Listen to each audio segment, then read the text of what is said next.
They called her worthless, a ghost at her own family's funeral. But when the most ruthless duchess in England offered Lydia Hawthorne a devil's bargain, pretend to be engaged to the empire's most feared duke or watch her family destroyed, she didn't flinch. She said yes. What followed wasn't a fairy tale. It was war. A battle of wills between a woman who refused to disappear and a man who'd never been challenged. This is the story of how a lie became a weapon, how survival became power, and how two people who despised each other rewrote the rules of an empire. Stay until the end. You won't believe how this ends. Drop a comment with your city below and smash that like button. The chandelier above Lydia Hawthorne's head cost more than her family's remaining estate.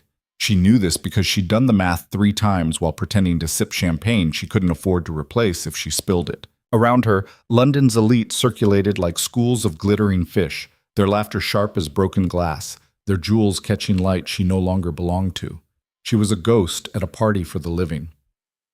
"Is that the Hawthorne girl?" The whisper sliced through the string quartet's melody. Lydia didn't turn. She'd learned not to. "Poor thing. I heard the father gambled away everything. The estate, the investments, even the mother's jewelry. Such a shame. She was quite lovely once. Now look at her, practically invisible." Lydia's fingers tightened on her glass. The champagne was warm, flat. Like everything else in her life, it had lost its sparkle weeks ago. 6 months. That's how long it had taken for her world to collapse.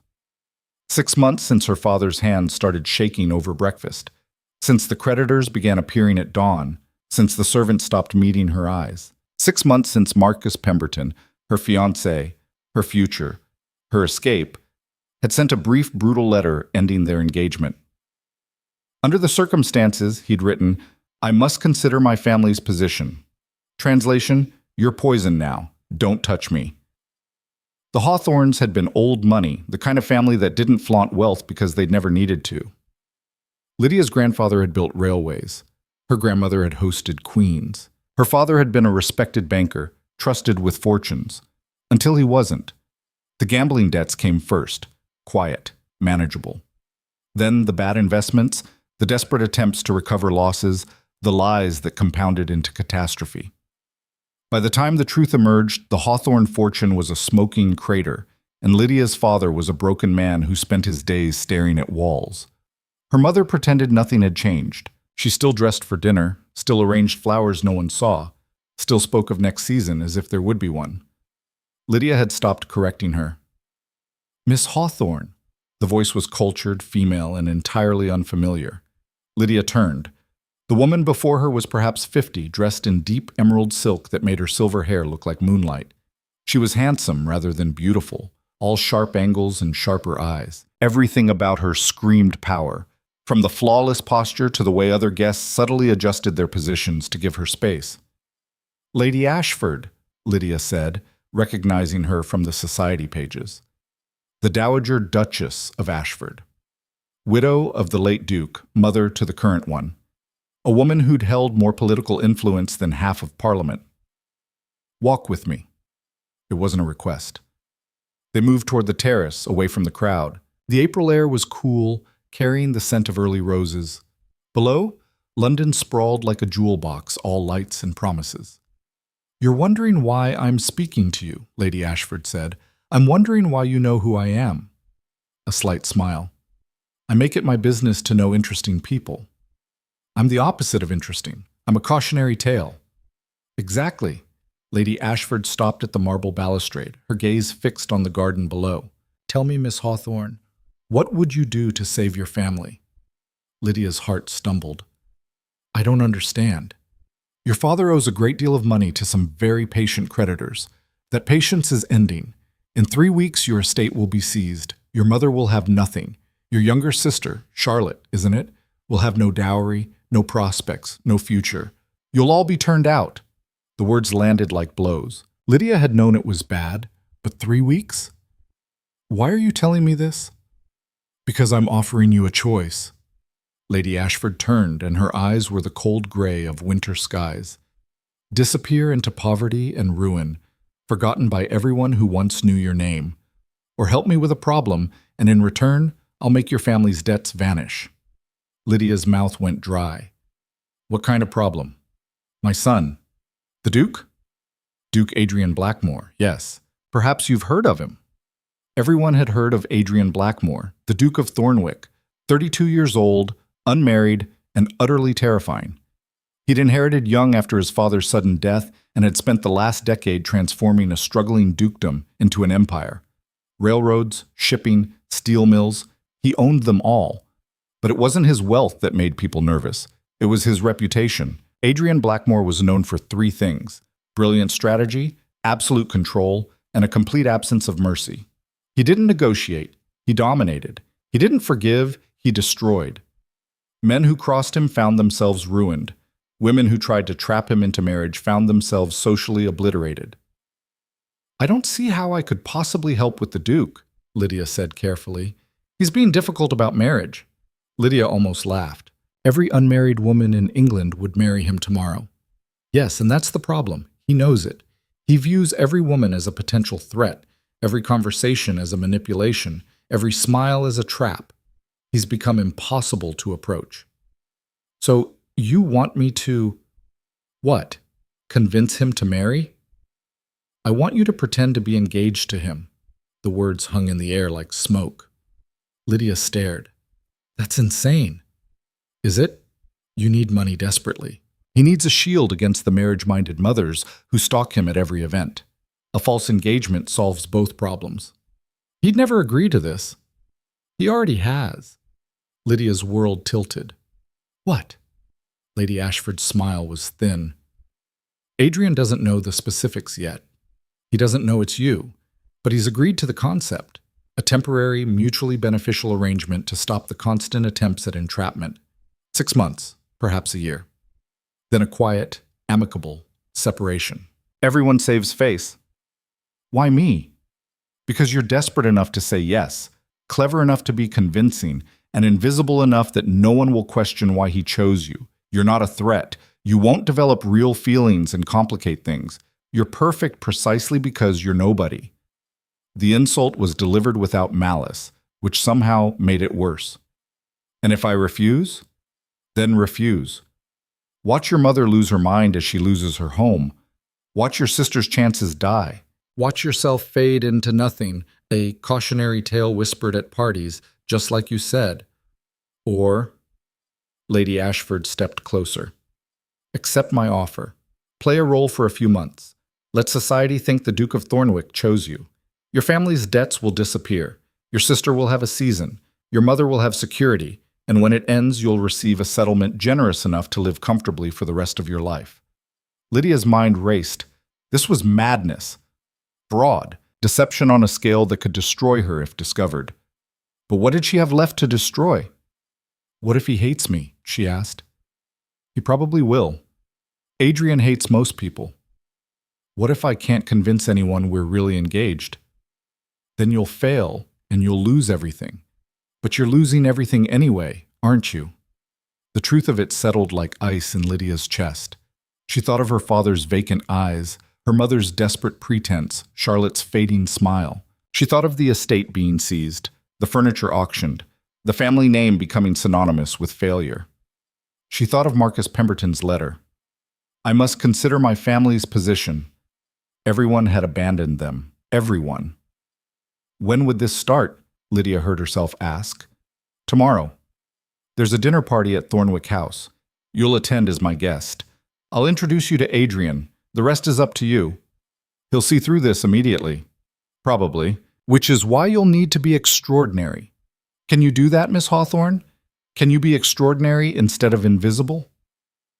The question hit something deep inside Lydia, something that had been buried under months of humiliation and fear. Once, she'd been more than this.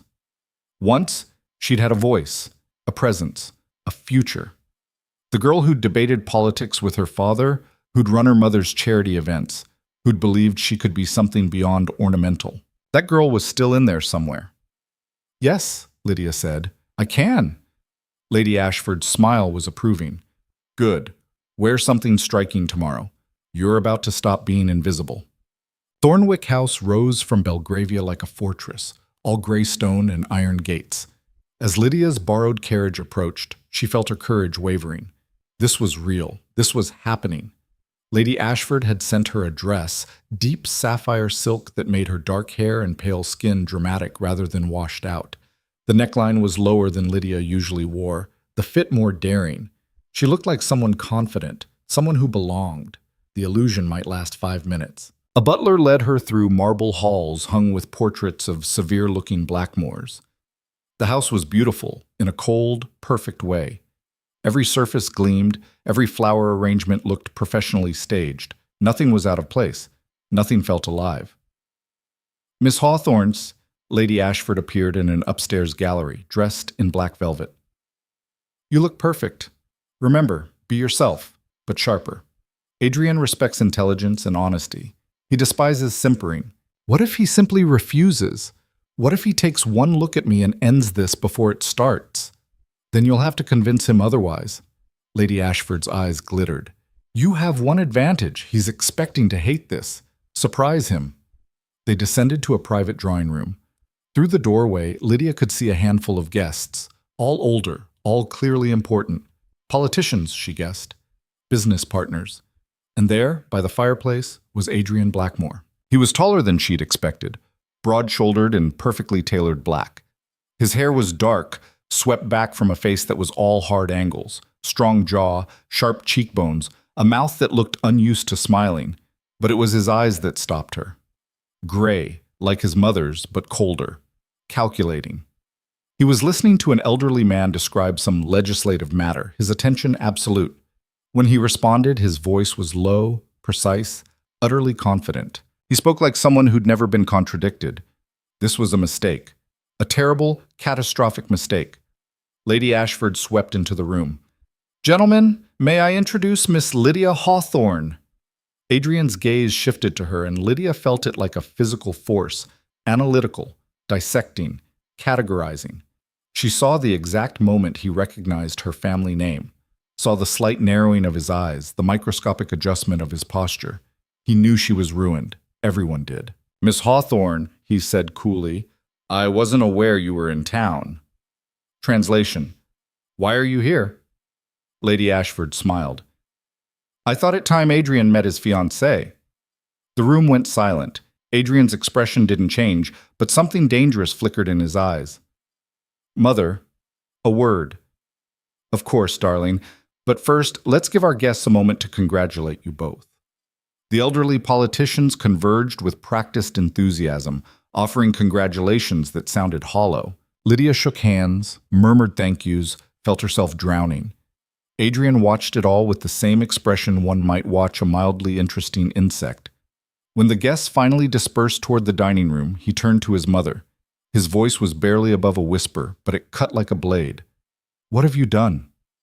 Exactly what you asked for. A temporary engagement to stop the constant matchmaking. I found someone suitable. Suitable? His gaze flicked to Lydia. The Hawthorne family is bankrupt. Her father is a gambling addict. She's a liability. Lydia felt each word like a slap, but she kept her expression neutral. She'd learned over the past months to absorb insults without flinching. Which makes her perfect, Lady Ashford said. No one will believe she trapped you. Everyone will think you're being charitable. I don't do charity. No, you do strategy, and this is strategically brilliant. 6 months of peace from debutantes and their mothers, then a quiet separation, everyone saves face, and you're free.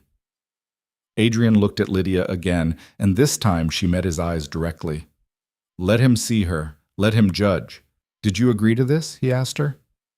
Yes. Why? The truth hovered on her lips. Because I'm desperate. Because you're my last chance. Because I have nothing left to lose. But Lady Ashford had said Adrian respected honesty. Because your mother offered to pay my family's debts, Lydia said quietly. And I have a sister who deserves a future. So yes, I agreed to lie. I agreed to pretend to love you, to smile at parties and wear your ring, and play the role of the fortunate woman who captured the Duke's heart. I'll be whatever you need me to be for 6 months, and then I'll disappear, and you'll never have to think of me again. The silence that followed felt like the moment before an avalanche. Adrian studied her with those cold gray eyes, and Lydia couldn't read him at all. Was he angry, amused, disgusted? Finally, he spoke. You're honest, at least. That's unusual. I don't have the luxury of pretending anymore. No, I suppose you don't. He turned to his mother. This is insane. It's practical. Unless you'd prefer I continue arranging dinner parties with eligible young ladies who accidentally spill wine on your sleeve. A muscle ticked in Adrian's jaw. 6 months. Yes. And then she goes. No complications, no drama, no attempts to make this real. None, Lady Ashford agreed. It's purely business. Adrian looked at Lydia again. Can you act? Can you be convincing enough that society believes this? Lydia thought of all the performances she'd given over the past 6 months, pretending to be fine, pretending her world wasn't ending, pretending she didn't care when people whispered. Yes, she said, I can act. Then we have an agreement. He said it like he was closing a business deal, which she supposed he was. Tomorrow, I'll announce our engagement publicly. You'll move into Thornwick House. My mother will manage the details, wardrobe, etiquette, the story of how we met. You'll be on display constantly. Every move you make will be scrutinized. I understand. Do you? He stepped closer, and Lydia had to tilt her head back to maintain eye contact. Because once this starts, there's no going back.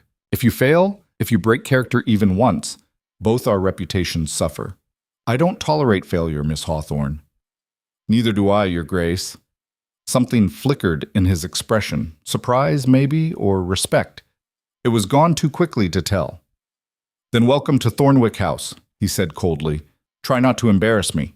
He walked away, leaving Lydia alone with Lady Ashford. Well, the Dowager said, sounding satisfied. That went better than expected. Lydia's hands were shaking. She clasped them together. He hates me. He hates everyone, but he respects competence. Show him you can do this, and he'll keep his word. Lady Ashford touched her arm briefly. Your family's debts will be cleared by tomorrow. Your sister's season is secured. All you have to do now is survive 6 months as the most talked-about woman in London. That's all? Lydia's laugh was slightly hysterical. One more thing. Lady Ashford's expression turned serious. Adrian is not an easy man. He's brilliant, but he's also cold, controlling, and utterly ruthless. He will test you. He will push to see where you break. Don't give him the satisfaction. Why did you really choose me? Lydia asked. There must have been other desperate women you could have used. Lady Ashford smiled. Because when I mentioned Adrian's name at that party, you didn't simper or scheme. You looked genuinely uninterested. Do you know how rare that is? Every woman in England wants to be the Duchess of Thornwick. Except you.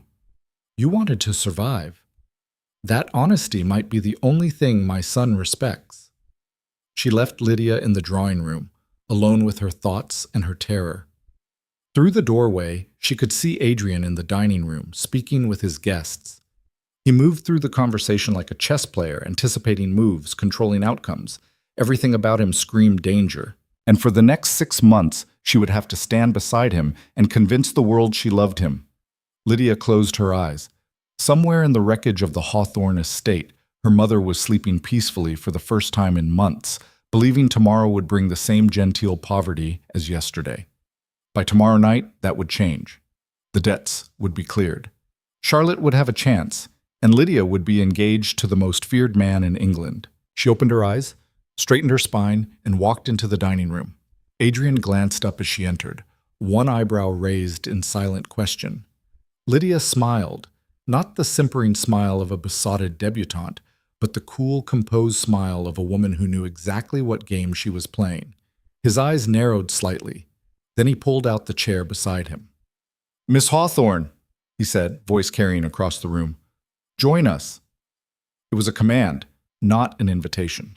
But Lydia sat anyway, feeling the weight of every gaze in the room. The elderly politician across from her beamed. How wonderful! You must tell us how you two met. Lydia opened her mouth, but Adrian beat her to it. At the Hartfield Charity Gala last spring, he said smoothly. She was arguing with Lord Pemberton about railway expansion. I was impressed by her knowledge of infrastructure. It was a lie, but a clever one. Specific enough to be believable, boring enough that no one would question it deeply. How romantic, the politician's wife gushed. Quite, Adrian said dryly, and Lydia heard the sarcasm under the word. Only she would catch it. The dinner proceeded with agonizing slowness. Lydia navigated questions about wedding plans, about how she'd captured the Duke's heart, about her family. Each answer required careful calibration, enough detail to be convincing, not so much that she'd trip over the lies later. Adrian barely spoke to her directly, but she felt his attention like a weight. He was listening, measuring, judging every word. When dessert was finally served, the politician leaned back with a satisfied sigh. Your Grace, you've chosen well. Miss Hawthorne seems most suitable. She is, Adrian said, and his tone made suitable sound like the bare minimum of acceptable. Under the table, Lydia's hands clenched into fists.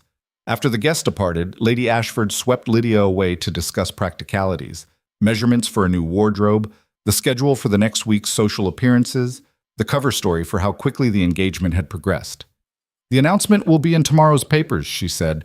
By noon, every drawing room in London will be discussing you. Be prepared for scrutiny. I'm prepared for anything, Lydia said, with more confidence than she felt. Good, because Adrian will be watching for any weakness. He doesn't trust easily, and he'll assume you'll try to make this arrangement permanent. Prove him wrong. I will. Lady Ashford studied her for a long moment. You're stronger than you look, aren't you? I have to be. Yes, you do. She handed Lydia a small velvet box. The ring. Adrian chose it himself, impersonal but impressive. Wear it always. And Miss Hawthorne? Welcome to the family, temporarily. The hackney cab ride home took Lydia through streets that felt different now, sharper, more real. In the velvet box on her lap sat a diamond the size of a robin's egg, set in platinum. It probably cost more than her family's entire estate had been worth. She slipped it on. It fit perfectly, heavy and cold. Tomorrow, she would wake up engaged to a duke. Tomorrow, her family would learn their debts had vanished like morning fog. Tomorrow, she would step into a role that could either save her life or destroy what was left of it. But tonight, she was still Lydia Hawthorne, the invisible woman at the party, the ghost no one saw. She pulled the ring off and held it up to the window. Light fractured through the diamond, breaking into 1,000 colors.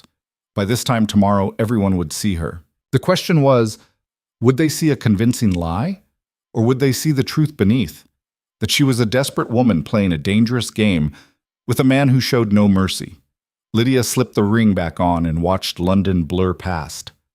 Somewhere in one of those grand houses, Adrian Blackmore was probably already regretting this arrangement, probably calculating how to minimize the damage when it inevitably fell apart. He thought she'd be easy to control, easy to manage. He thought she was nobody. For the first time in 6 months, Lydia smiled, a real smile, sharp as broken glass. Let him think that. Let them all think that. She'd been underestimated her entire life, first as decorative, then as ruined, now as desperate. People looked at her and saw whatever they expected to see, but Adrian Blackmore had just made a critical mistake. He'd given an invisible woman the power to be seen, and once she stepped into that spotlight, she wasn't planning to disappear again. The carriage stopped outside the Hawthorne townhouse, a once grand building now shabby around the edges, paint peeling, windows dark. Home. Lydia climbed out, the diamond on her finger catching streetlight. Tomorrow, everything would change. Her mother would cry with relief. Charlotte would have hope again. The creditors would retreat, and Lydia would become the fiancée of the most dangerous man in England. She stood on the steps for a moment, feeling the weight of what she'd agreed to. 6 months of lies. 6 months of performance. 6 months of surviving in the orbit of a man who could destroy her with a word. But she'd survived this long, hadn't she? Survived humiliation, poverty, abandonment. Survived Marcus Pemberton's cowardice and society's contempt. She could survive Adrian Blackmore. Lydia unlocked the door and stepped inside. The house was quiet, her mother and sister already asleep, unaware that their lives had just changed. In the morning, she'd tell them. In the morning, she'd put on the mask she'd wear for the next 6 months. The mask of a woman in love, a woman chosen, a woman worthy of a duke. But tonight, alone in the dark hallway of her dying home, Lydia Hawthorne allowed herself one moment of pure, terrified honesty. She had no idea if she could actually do this, and if she failed, there would be nothing left to catch her fall. The morning papers arrived at 7, and by 8, every servant in the Hawthorne household knew. Lydia heard the whispers from her bedroom, excited, disbelieving, shocked. She stayed in bed, staring at the ceiling, the diamond on her finger feeling like a shackle. Her mother's scream of joy echoed through the house. Lydia closed her eyes. Here it comes. Lydia! Lydia! Her mother burst through the door without knocking, still in her nightgown, the Morning Gazette clutched in her trembling hands. Is it true? Tell me it's true. It's true. Her mother collapsed onto the bed, laughing and crying simultaneously. The Duke of Thornwick, my daughter, engaged to the Duke of Thornwick. How did this happen? When did you even meet him? Lydia sat up, arranging her face into something resembling happiness. Last spring. We kept it quiet. But why? Why hide something so wonderful? He values privacy, and with Father's situation, we thought it best to wait. The lie came easily, too easily. Her mother grabbed her hands, staring at the ring. It's enormous. Oh, Lydia, everything will be fine now. Everything will be perfect again. Charlotte appeared in the doorway, 14 and wide-eyed. Is it real? You're really marrying a duke? Yes. Charlotte rushed forward, hugging her fiercely. You saved us. You saved all of us. Guilt twisted in Lydia's stomach. If they only knew the truth, that this was theater, that in 6 months she'd be back to nothing, that every moment of this was purchased with lies. But their joy was so pure, so complete. Her mother was already planning the wedding, her sister already imagining her own season. For the first time in months, hope had returned to this house. Lydia couldn't take that away. Not yet. There's more, she said quietly. The Duke has settled Father's debts. All of them. Her mother went very still. What? He wanted to help. He said no wife of his should carry that burden. It was the story Lady Ashford had constructed. Generous, romantic, utterly false. But it worked. Her mother dissolved into grateful tears, and Charlotte squeezed her hand so hard it hurt. Later, when they'd finally left her alone, Lydia stood at her window watching the street below. 3 carriages had already stopped, society ladies coming to call, to see if the news was real, to judge whether the ruined Hawthorne girl had actually caught England's most eligible bachelor. The performance had begun. A knock at the door. Their only remaining maid looking flustered. Miss, there's a carriage from Thornwick House. They say the Duke requires your presence immediately. Lydia's stomach dropped. Now? Yes, miss, they're waiting. She dressed quickly in her best remaining gown, pale green muslin that had been expensive once, now slightly faded. In the mirror she looked like what she was, a woman trying desperately to appear worthy of something she didn't deserve. The Thornwick carriage was black and gleaming, the ducal crest emblazoned on the door. Inside, the seats were leather, the interior immaculate. A footman handed her in without meeting her eyes. The ride to Thornwick House took 20 minutes. 20 minutes of watching London's finest neighborhood slide past, knowing she was about to face Adrian Blackmore alone for the first time since accepting this insane bargain. She was shown to his study, a massive room lined with books, dominated by a desk the size of a small boat. Adrian stood by the window, reading what looked like a business report. He didn't look up when she entered. You're late, he said. I wasn't aware we had an appointment. We're engaged. We have a permanent appointment. He set down the report, finally looking at her. Sit. Lydia sat. The chair across from his desk was lower than his, a deliberate power play. She kept her spine straight, her expression neutral. Adrian studied her the way one might study a balance sheet, analytically, without emotion. The announcement was successful. We're the talk of London. My mother reports at least 40 callers at our townhouse before noon. I had 3 at mine. Congratulations. You're now interesting. He pushed a document across the desk. Sign this. Lydia picked it up. Contract language, dense and legal. What is this? Our agreement. Terms, expectations, consequences of breach. Read it carefully. She scanned the pages. 6 months duration. Public appearances as required. No personal relationship beyond what was necessary for appearances. Absolute discretion regarding the arrangement's fictional nature. A settlement of £10,000 upon successful completion. And penalties for failure. Immediate termination. No settlement. And she read this part twice. Adrian reserved the right to publicly expose the deception if she violated terms. "This is a threat," she said. "This is protection for both of us." He leaned back in his chair. "You could decide at any point to claim I compromised you, to demand a real marriage. This ensures you won't." "And what ensures you won't simply discard me before the 6 months end? How do I know you'll honor this?" Something that might have been respect flickered in his eyes. "You don't. But I keep my word, Miss Hawthorne. It's one of my few virtues." Lydia read the contract again, more slowly. The terms were harsh but clear. No surprises, no hidden clauses. Just a business arrangement spelled out in brutal honesty. She picked up the pen. "Where do I sign?" "You're not going to negotiate? Would it work?" "No." "Then why waste time?" She signed her name in firm, clear strokes and pushed the document back. Adrian signed as well, then filed it away in his desk. "Practical, I appreciate that." "What happens now?" "Now you move in. My mother has prepared a suite for you, separate from mine, naturally. Your belongings are being collected as we speak." "You didn't ask if I agreed to that. Did you expect to live elsewhere while engaged to me? That would raise questions." He was right, but the speed of it made her head spin. This morning she'd woken in her childhood bedroom. Tonight she'd sleep in Thornwick House, surrounded by servants who'd watch her every move, in a home that belonged to a man who viewed her as a temporary inconvenience. "What are the rules?" she asked. "Rules? For living here. What am I allowed to do? Where can I go? What's forbidden?"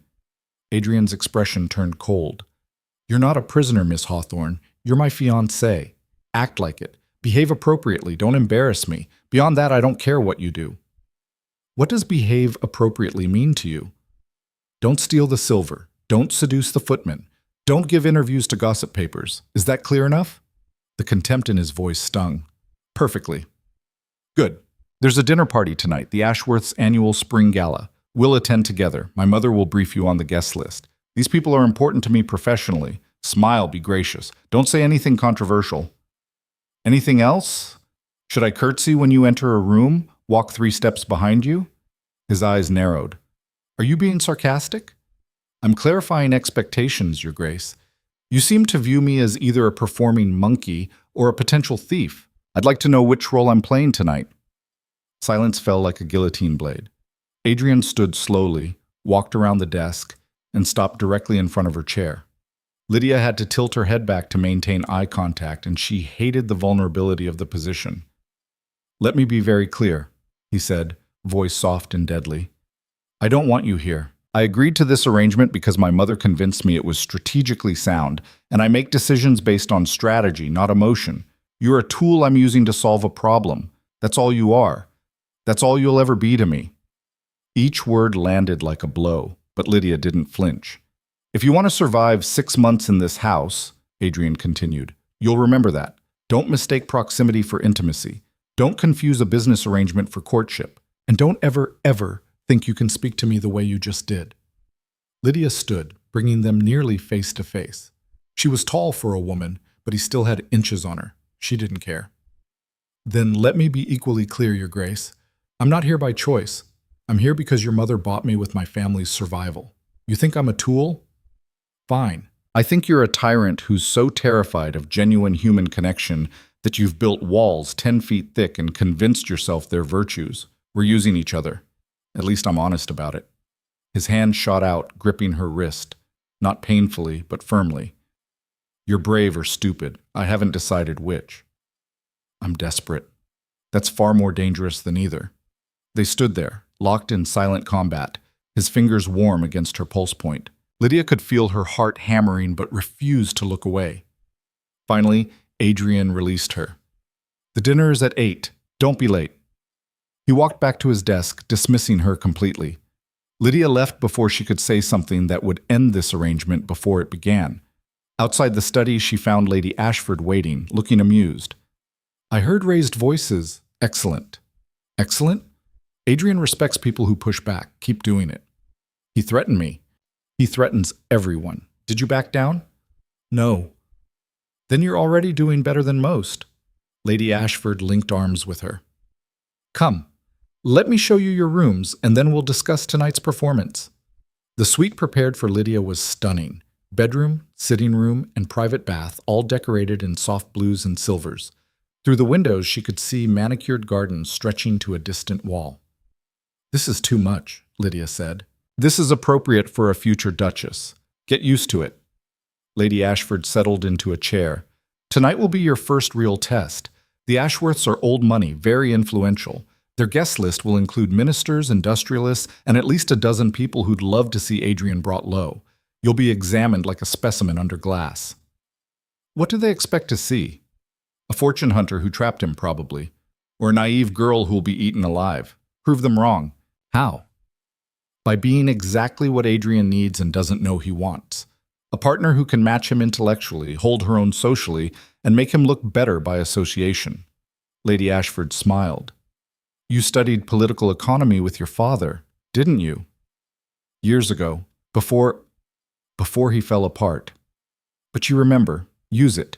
These men like to pontificate about trade policy and labor reform. Most women smile and nod. You should engage. Carefully. Don't seem like you're showing off, but demonstrate intelligence. Adrian will notice. I thought I was supposed to fade into the background. You're supposed to be interesting enough to justify his choice, but not threatening enough to alarm him. It's a delicate balance. Lydia sank onto the bed. This is impossible. Of course it is. That's what makes it effective. Lady Ashford stood. Rest. A maid will help you dress at 7. And Lydia, remember, half of London wants to see you fail. Don't give them the satisfaction. After she left, Lydia lay back on the softest bed she'd ever felt and tried not to panic. Through the walls, she could hear the sounds of the house. Servants moving, doors opening and closing, the distant murmur of voices. Somewhere in this maze of rooms, Adrian was probably working, calculating, planning his next strategic move. He'd made his position brutally clear. She was nothing to him, a temporary convenience. Fine, she'd be that. She'd be the perfect temporary fiancée who played her role flawlessly and then vanished. But if he thought she'd let him treat her like property, he was mistaken. The dinner party loomed ahead like an execution. At 7, a maid arrived with an evening gown Lydia had never seen, deep crimson silk with black lace, cut to emphasize without revealing. Jewelry appeared, rubies and diamonds that probably cost more than a house. His Grace selected them, the maid said nervously. He said red would suit you. So Adrian was paying attention, at least to appearances. Lydia let herself be transformed into someone who looked like she belonged beside a duke. The woman in the mirror was a stranger, polished, elegant, expensive. Invisible Lydia Hawthorne was gone. In her place stood someone who could hold her own at the highest levels of society. She just had to convince everyone, including herself, that it was real.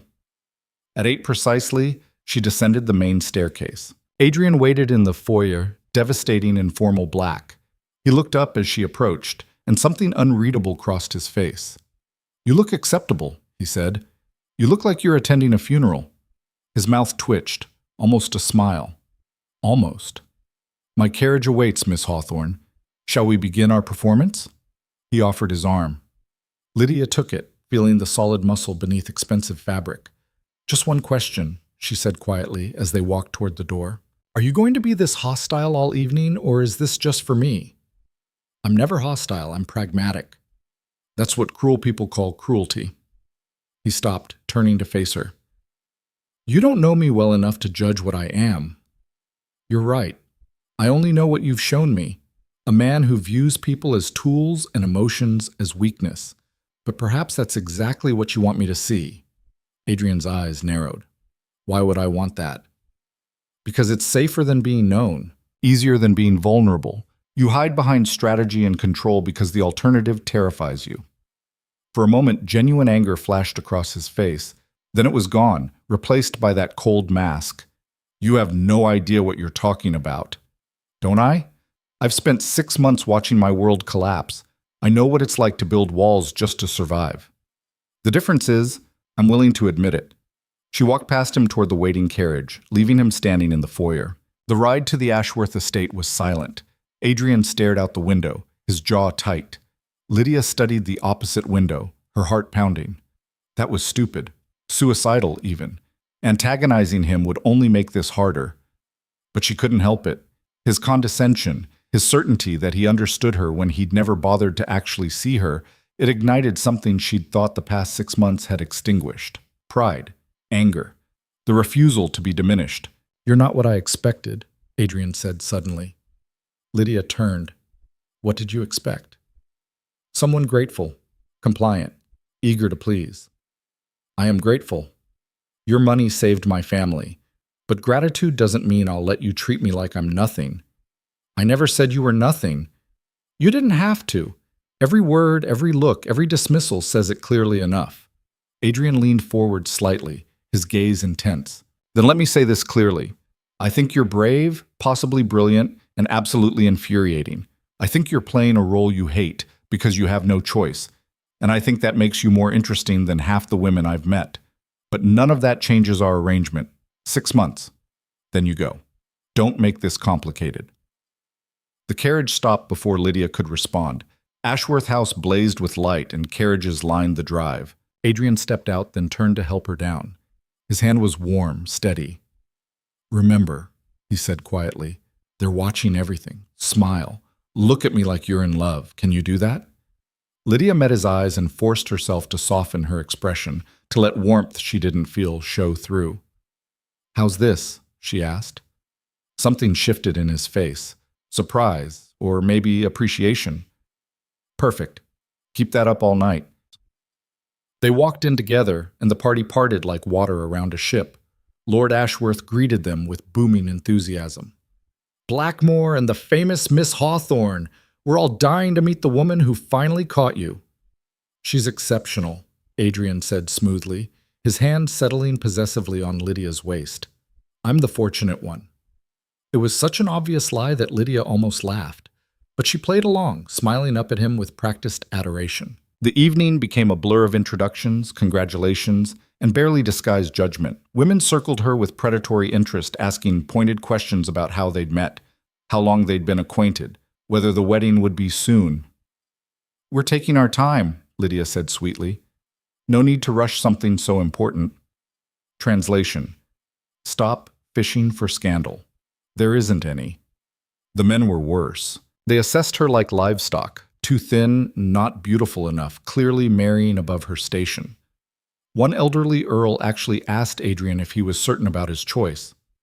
"Absolutely certain," Adrian replied, his tone glacial. "Miss Hawthorne is everything I want in a wife." The lie was getting easier every time he told it. Midway through dinner, the conversation turned to politics. A minister began pontificating about new railway regulations, clearly expecting the women to tune out. Lydia listened carefully, then said, "But wouldn't that give northern lines an unfair advantage? The southern routes serve agricultural regions that can't absorb higher freight costs." The table went silent. The minister blinked at her. "I beg your pardon?" "The proposed fee structure," Lydia continued, keeping her tone friendly but firm. "It benefits industrialized areas but punishes rural ones. That seems counterproductive if the goal is national economic growth." Adrian's hand found hers under the table, squeezing once. "Warning or approval?" "Miss Hawthorne has studied economics," he said.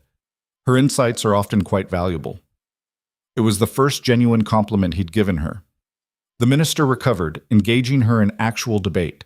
Other men joined in, and suddenly Lydia was the center of a serious policy discussion. Her points considered, her arguments respected. She felt Adrian watching her, his expression unreadable. Later, during the dancing, he pulled her onto the floor. His hand at her waist was proper but firm, leading her through a waltz with practiced ease. "You were showing off," he said.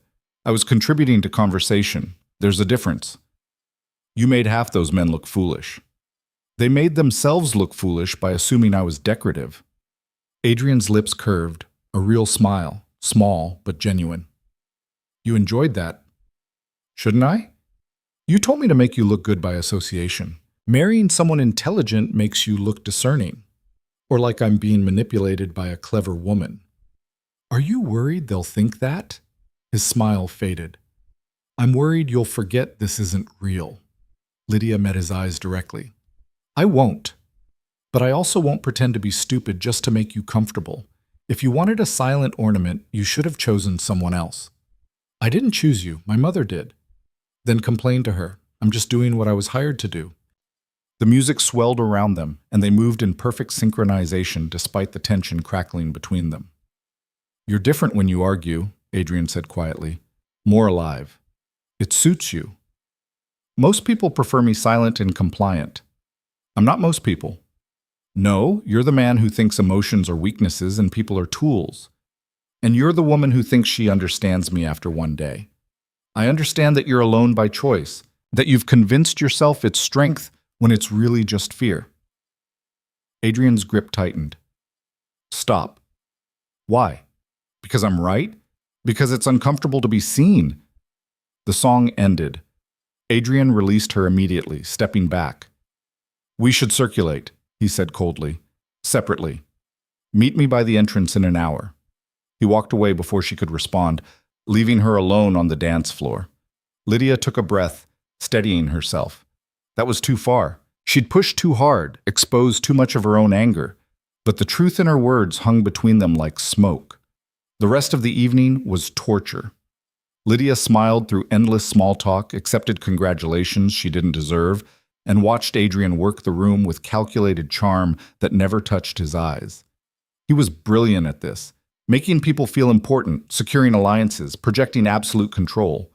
She understood suddenly why he was so successful. He treated social interaction like warfare, and he never lost. But there was something sad about it, too. The way no one really touched him, not even in conversation. The way he held everyone at precisely the same distance. Exactly what she'd accused him of. At 11, they reconvened at the entrance. Adrian's expression was neutral, giving nothing away. The carriage ride home was silent again, but different this time. Less hostile, more exhausted. You did well tonight, Adrian said finally. Better than I expected. Thank you. But don't psychoanalyze me again. You don't know enough to make those judgments. You're right. I apologize. He looked surprised. Just like that? Just like that. I overstepped. It won't happen again. Adrian studied her in the dim carriage light. You're full of contradictions, Miss Hawthorne. Defiant one moment, diplomatic the next. I can't predict you. Good. Predictable is boring. Predictable is safe. Safe is another word for controlled. And you have enough control in your life. You don't need it from me, too. The carriage pulled up to Thornwick House. Adrian helped her out, his hand lingering on hers for a moment longer than necessary. 6 months, he said quietly. We can survive 6 months of this. We can. He released her hand and walked toward the house. Lydia followed, watching his broad shoulders, the tension in his spine. He was hiding something. Behind all that cold control, behind the walls and the strategy, something hurt, something wounded. She'd seen it for just a moment on the dance floor when she'd accused him of being afraid. But it wasn't her place to care. This was business, temporary. In 6 months, they'd part ways and never think of each other again. Inside, Lady Ashford waited with a satisfied smile. I heard reports. You were magnificent. I was adequate. You held your own in a policy debate with 3 ministers and made my son smile. That's more than adequate. That's remarkable. Lydia glanced at Adrian, who'd already disappeared toward his study. He doesn't like me, she said. No, but he respects you. For Adrian, that's far more valuable. Lady Ashford touched her shoulder. Rest well, dear. Tomorrow brings more performances. And Lydia, you're not invisible anymore. Remember that. Alone in her suite, Lydia stripped off the expensive gown and jewels, feeling like she was shedding armor. Her reflection in the mirror showed someone she barely recognized, a woman who could debate ministers and defy dukes. But beneath the performance, she was still desperate, still terrified, still clinging to a lie that could collapse at any moment. Through the walls, she heard Adrian's door close. He was so close, just down the hall, in his own isolated fortress. What would it take to reach him, to crack those walls? And why did she even want to try?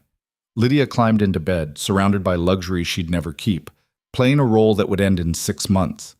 But as she drifted towards sleep, she couldn't stop thinking about the moment on the dance floor when Adrian had smiled. Really smiled. When, for just a second, He'd looked almost human. The weeks that followed blurred into a relentless parade of performances. Every morning, Lydia woke in silk sheets that weren't hers. Every evening, she stood beside Adrian at some gala, some dinner, some carefully orchestrated social battlefield where their fake engagement was dissected by people who smiled while sharpening knives. And every night, she returned to her suite more exhausted than the last, the weight of the lie pressing down like iron. Adrian remained distant, civil, controlled. They existed in parallel orbits, close enough to maintain the illusion, far enough to avoid anything real. He worked 18-hour days managing his empire. She learned to navigate society's treacherous waters. They met for public appearances, played their roles flawlessly, then retreated to opposite ends of Thornwick House. It should have been sustainable. It should have been simple. But nothing involving Adrian Blackmore stayed simple for long. The first crack appeared on a Tuesday afternoon, 3 weeks into their arrangement. Lydia was reading in the library, a massive room she'd claimed as refuge, when Adrian's secretary appeared, looking nervous. "Miss Hawthorne, His Grace requests your presence in his study, immediately." The word immediately sent ice down her spine. Adrian never summoned her during work hours. Something was wrong. She found him standing at his desk, a letter in his hand, his face carved from granite. "Close the door," he said. Lydia obeyed, her pulse quickening. "What's happened?" He handed her the letter without speaking. It was from someone named Victoria Ashland, written on expensive stationery in elegant script. Lydia read the first paragraph twice before the meaning penetrated. "She claims to be your fiancée," Lydia said slowly. "Your real fiancé." "Former. 5 years ago. It ended badly." "How badly?" Adrian's jaw tightened. "She wanted marriage. I wanted nothing permanent. She took the rejection poorly and spent the next year trying to ruin my reputation. Eventually, she married some earl and disappeared to the continent. I thought that was the end of it. But she's back. She's back, and she's threatening to expose our arrangement as fraud unless I meet with her privately." Lydia's stomach dropped. "How does she know it's fraud?" "I don't know, but Victoria is brilliant at reading people. She probably saw us together and recognized the performance. Or she has spies. She's capable of both." "What does she want?" "Money, probably. Or revenge. With Victoria, it's hard to tell the difference." Adrian took the letter back, his fingers crushing the paper. "This is exactly what I warned you about. Complications, drama, people trying to exploit weakness. I'm not the one with a vengeful ex-lover." His eyes flashed. "Careful." "Why? It's true. This isn't my scandal, Your Grace. It's yours. So what are you going to do about it?" Adrian moved to the window, his posture rigid. For a long moment, he said nothing. When he finally spoke, his voice was dangerously quiet. "I'm going to meet with her. Alone. And I'm going to handle this before it becomes a problem." "You can't seriously think meeting her alone is a good idea. She's threatening blackmail. What's to stop her from claiming you compromised her, or creating an even worse scandal?" "What would you suggest? Ignoring her? She'll go public with her suspicions. Our arrangement collapses. Your family loses everything." The truth of it hit like a fist. Victoria Ashland held all the cards, and they both knew it. "Then I'll come with you," Lydia said. "Absolutely not." "Why?" "Because I'm just the hired help? The temporary convenience who should stay quiet while you clean up your mess?" Adrian turned, and his expression was cold fury. "Because Victoria will tear you apart. She's vicious, calculating, and she knows exactly how to find weaknesses. You're not ready for someone like her." "You don't know what I'm ready for." "I know you've been playing this role for 3 weeks. Victoria has been playing social warfare for a decade. You'll be outmatched." Lydia stepped closer, refusing to back down. "So teach me, prepare me. Tell me who she is, what she wants, how she thinks. Or are you too proud to admit you might need help?" "I don't need help. I need you to stay out of my way. We're supposed to be engaged. We're supposed to be in love. If you meet with your former lover alone, what message does that send?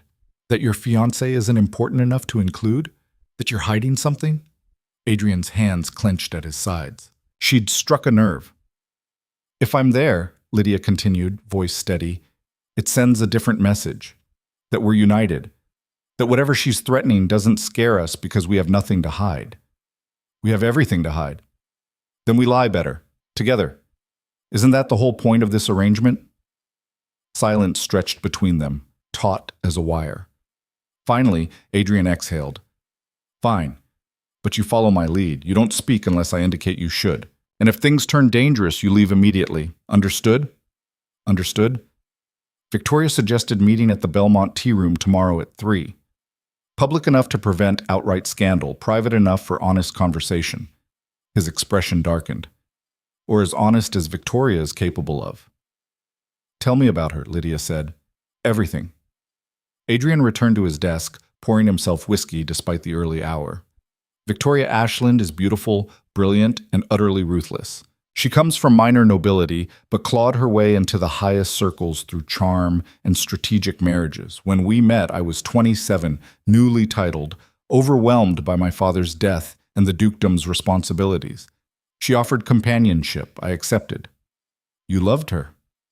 I thought I did, until I realized she loved my title more than me. When I refused to marry her, she launched a campaign to destroy my reputation. Spread rumors about debts, infidelity, instability. It took me 2 years to rebuild what she damaged. And now she's back, threatening to do it again. Exactly. Adrian drained his glass.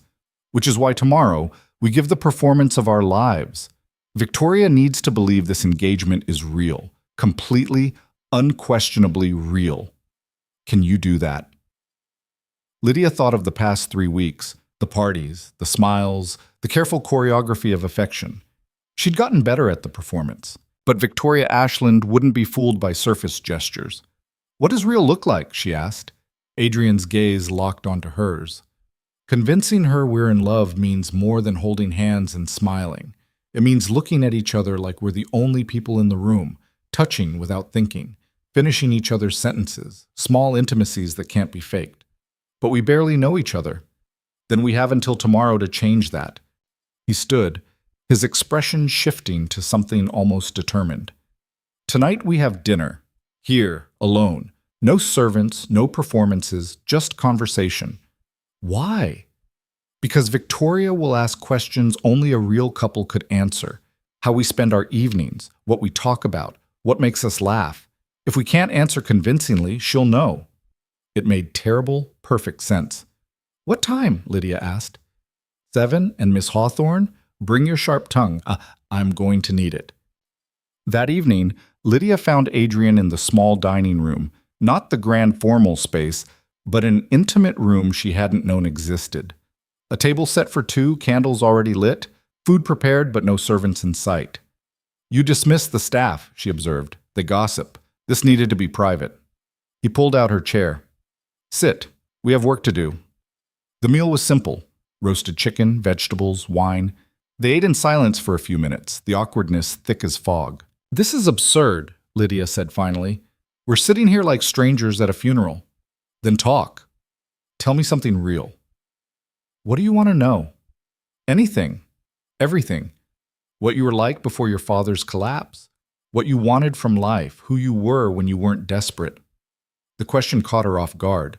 No one had asked about that girl in months. I wanted to matter, Lydia said quietly. Not as decoration or a good match. I wanted to do something important.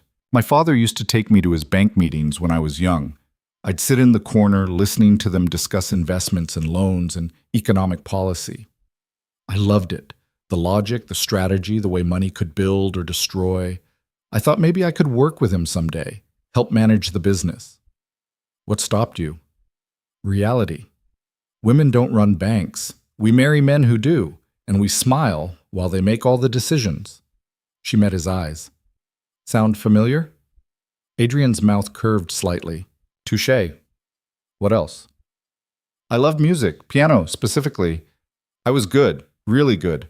My teacher said I could have performed professionally if circumstances were different. But that wasn't appropriate for someone of my station, so I played at parties and pretended it was just a hobby. Do you still play? I haven't touched a piano in months. It felt frivolous after everything collapsed. Adrian set down his fork. There's a piano in the west drawing room. It's not frivolous if it makes you less miserable. Is that concern, Your Grace? How unusual. It's pragmatism. A miserable fiancé is unconvincing. But there was something softer in his tone, something almost kind. "Your turn," Lydia said. "Tell me something real." Adrian hesitated, then said, "I hate being a duke." Lydia blinked. "What?" "I hate it. The responsibility, the expectations, the way everyone sees the title instead of the person. My father loved this role. He thrived on the politics and the power. I wanted to be an engineer, build things, solve problems with my hands, not just my name. But he died, and suddenly I was the Duke of Thornwick, and everything I wanted didn't matter anymore. So why not walk away? You have enough money. You could do anything. Because thousands of people depend on this estate. The mills, the tenants, the businesses. Walking away would be abandoning them. And I'm many things, Miss Hawthorne, but I'm not a coward. Just a man trapped by duty. We all have our prisons. Mine just happens to have a title." They looked at each other across the candlelight, and something shifted. Recognition, perhaps, or understanding. They were both performing roles they'd never chosen, both trapped by circumstances beyond their control. "What happened with Victoria?" Lydia asked. "Really, why did it end so badly?" Adrian's expression hardened. "She wanted me to marry her. I refused.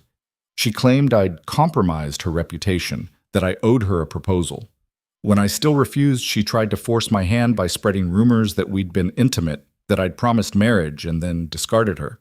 It was all lies, but lies can be more powerful than truth. So you destroyed her instead." "I exposed her lies. There's a difference." "Is there?" "You said it took 2 years to rebuild your reputation. What happened to hers?" Adrian's silence was answer enough. "She's dangerous," he said finally. "Whatever she wants tomorrow, it won't be simple. And she'll try to break you to get to me. Then we won't let her."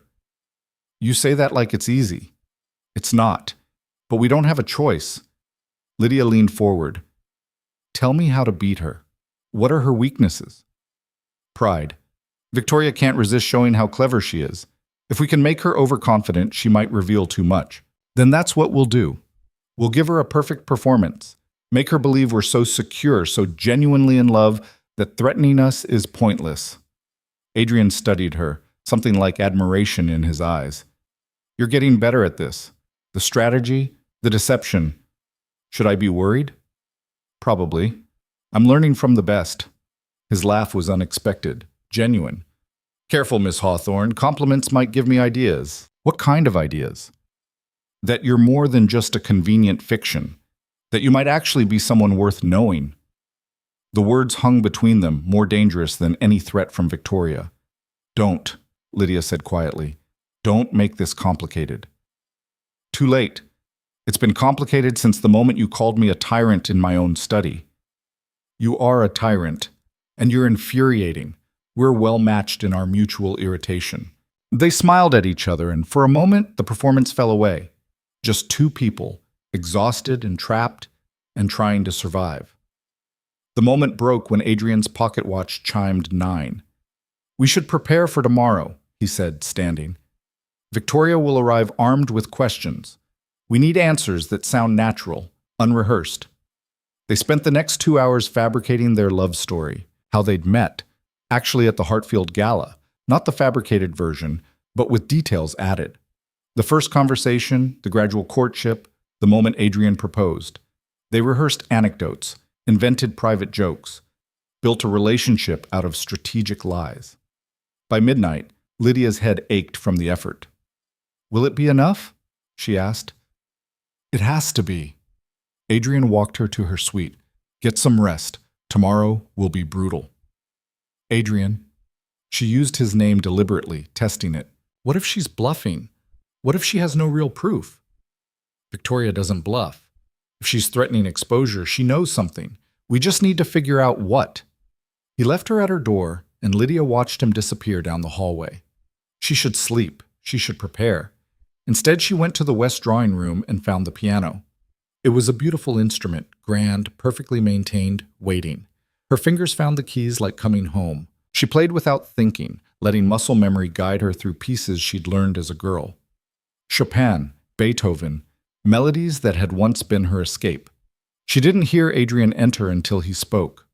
"Don't stop." She turned. He stood in the doorway, still dressed, watching her with an expression she couldn't read. "I thought you'd gone to bed," she said. "I heard the music." He moved closer. "You really are good." "It's been a while. I'm rusty." "You're excellent. Why did you stop? Why do any of us stop doing what we love? Because life gets in the way. Because survival becomes more important than joy." Adrian sat beside her on the bench, close enough that she could feel his warmth. "Play something for tomorrow," he said. "Something that makes you brave." So she did. Something fierce and defiant, notes cascading like water over rocks. She poured her fear and anger and desperate hope into the music, and for the first time in months, felt something other than numbness. When she finished, Adrian was very quiet. "That was remarkable," he said finally. "It was cathartic. Tomorrow, when you face Victoria, remember how this felt. Strong, certain, unbreakable." Their eyes met, and the air between them changed, charged, dangerous. "I should go," Lydia whispered. "Probably." Neither of them moved. Adrian's hand lifted, almost touching her face, then dropped. "This isn't real. Remember that." "I know." "Do you? Because sometimes when you look at me, I almost believe the lie." "That's the point, isn't it? The performance? Is it still performance if it starts to feel true?" Lydia stood abruptly. "Good night, Your Grace." She fled before he could respond, her heart hammering against her ribs. This was dangerous. This was exactly what they'd agreed wouldn't happen. Getting lost in the fiction, confusing proximity with connection. But as she lay in bed, she couldn't stop thinking about the way he'd looked at her, the way his hand had almost touched her face, the way, for just a moment, she'd wanted him to. The Belmont Tea Room was elegant and understated, the kind of place where London's elite conducted business over delicate china. Lydia and Adrian arrived precisely at 3, a united front in expensive clothing and carefully constructed confidence. Victoria Ashland was already there. She was stunning, golden hair, emerald eyes, the kind of beauty that made men stupid and women cautious. She wore deep green silk that matched her eyes, and every piece of jewelry screamed wealth and taste. When she saw Adrian, her smile was pure poison. "Darling," she purred, "how wonderful to see you, and this must be the famous Miss Hawthorne." Adrian's hand settled on Lydia's lower back, possessive and warm. "Victoria, this is my fiancée, Lydia." "Charmed." Victoria's gaze raked over Lydia, cataloging every detail. "How delightful. Adrian always did have interesting taste." They sat, and a waitress appeared with tea. The first few minutes were surface pleasantries, carefully polite, utterly false. Then Victoria leaned forward, her smile sharpening. "So tell me," she said, "how did this happen? Adrian? Engaged? I never thought I'd see the day." "People change," Adrian said coolly. "Or perhaps they find the right person." How romantic and convenient, given Miss Hawthorne's family circumstances. The first strike, swift and targeted. Lydia smiled sweetly. "Yes, Adrian has been incredibly supportive. It's one of the things I love about him, his generosity." "Generosity?" Victoria's laugh was crystalline. "Is that what we're calling it? What would you call it?" Adrian's voice dropped to something dangerous. "A business arrangement. A mutually beneficial fiction. Should I continue?" The air went cold. "You're mistaken," Lydia said, keeping her voice steady. "I understand why you might think that. Adrian's reputation for avoiding commitment is well documented, but sometimes people surprise us." "Oh, I'm not easily surprised, Miss Hawthorne. I make it my business to understand situations fully, and this situation is quite clear." "Then enlighten us," Adrian said. "What exactly do you think you understand?" Victoria set down her teacup. "I think you made a deal with your mother to stop the marriage-minded debutantes from stalking you. I think Miss Hawthorne needed money desperately.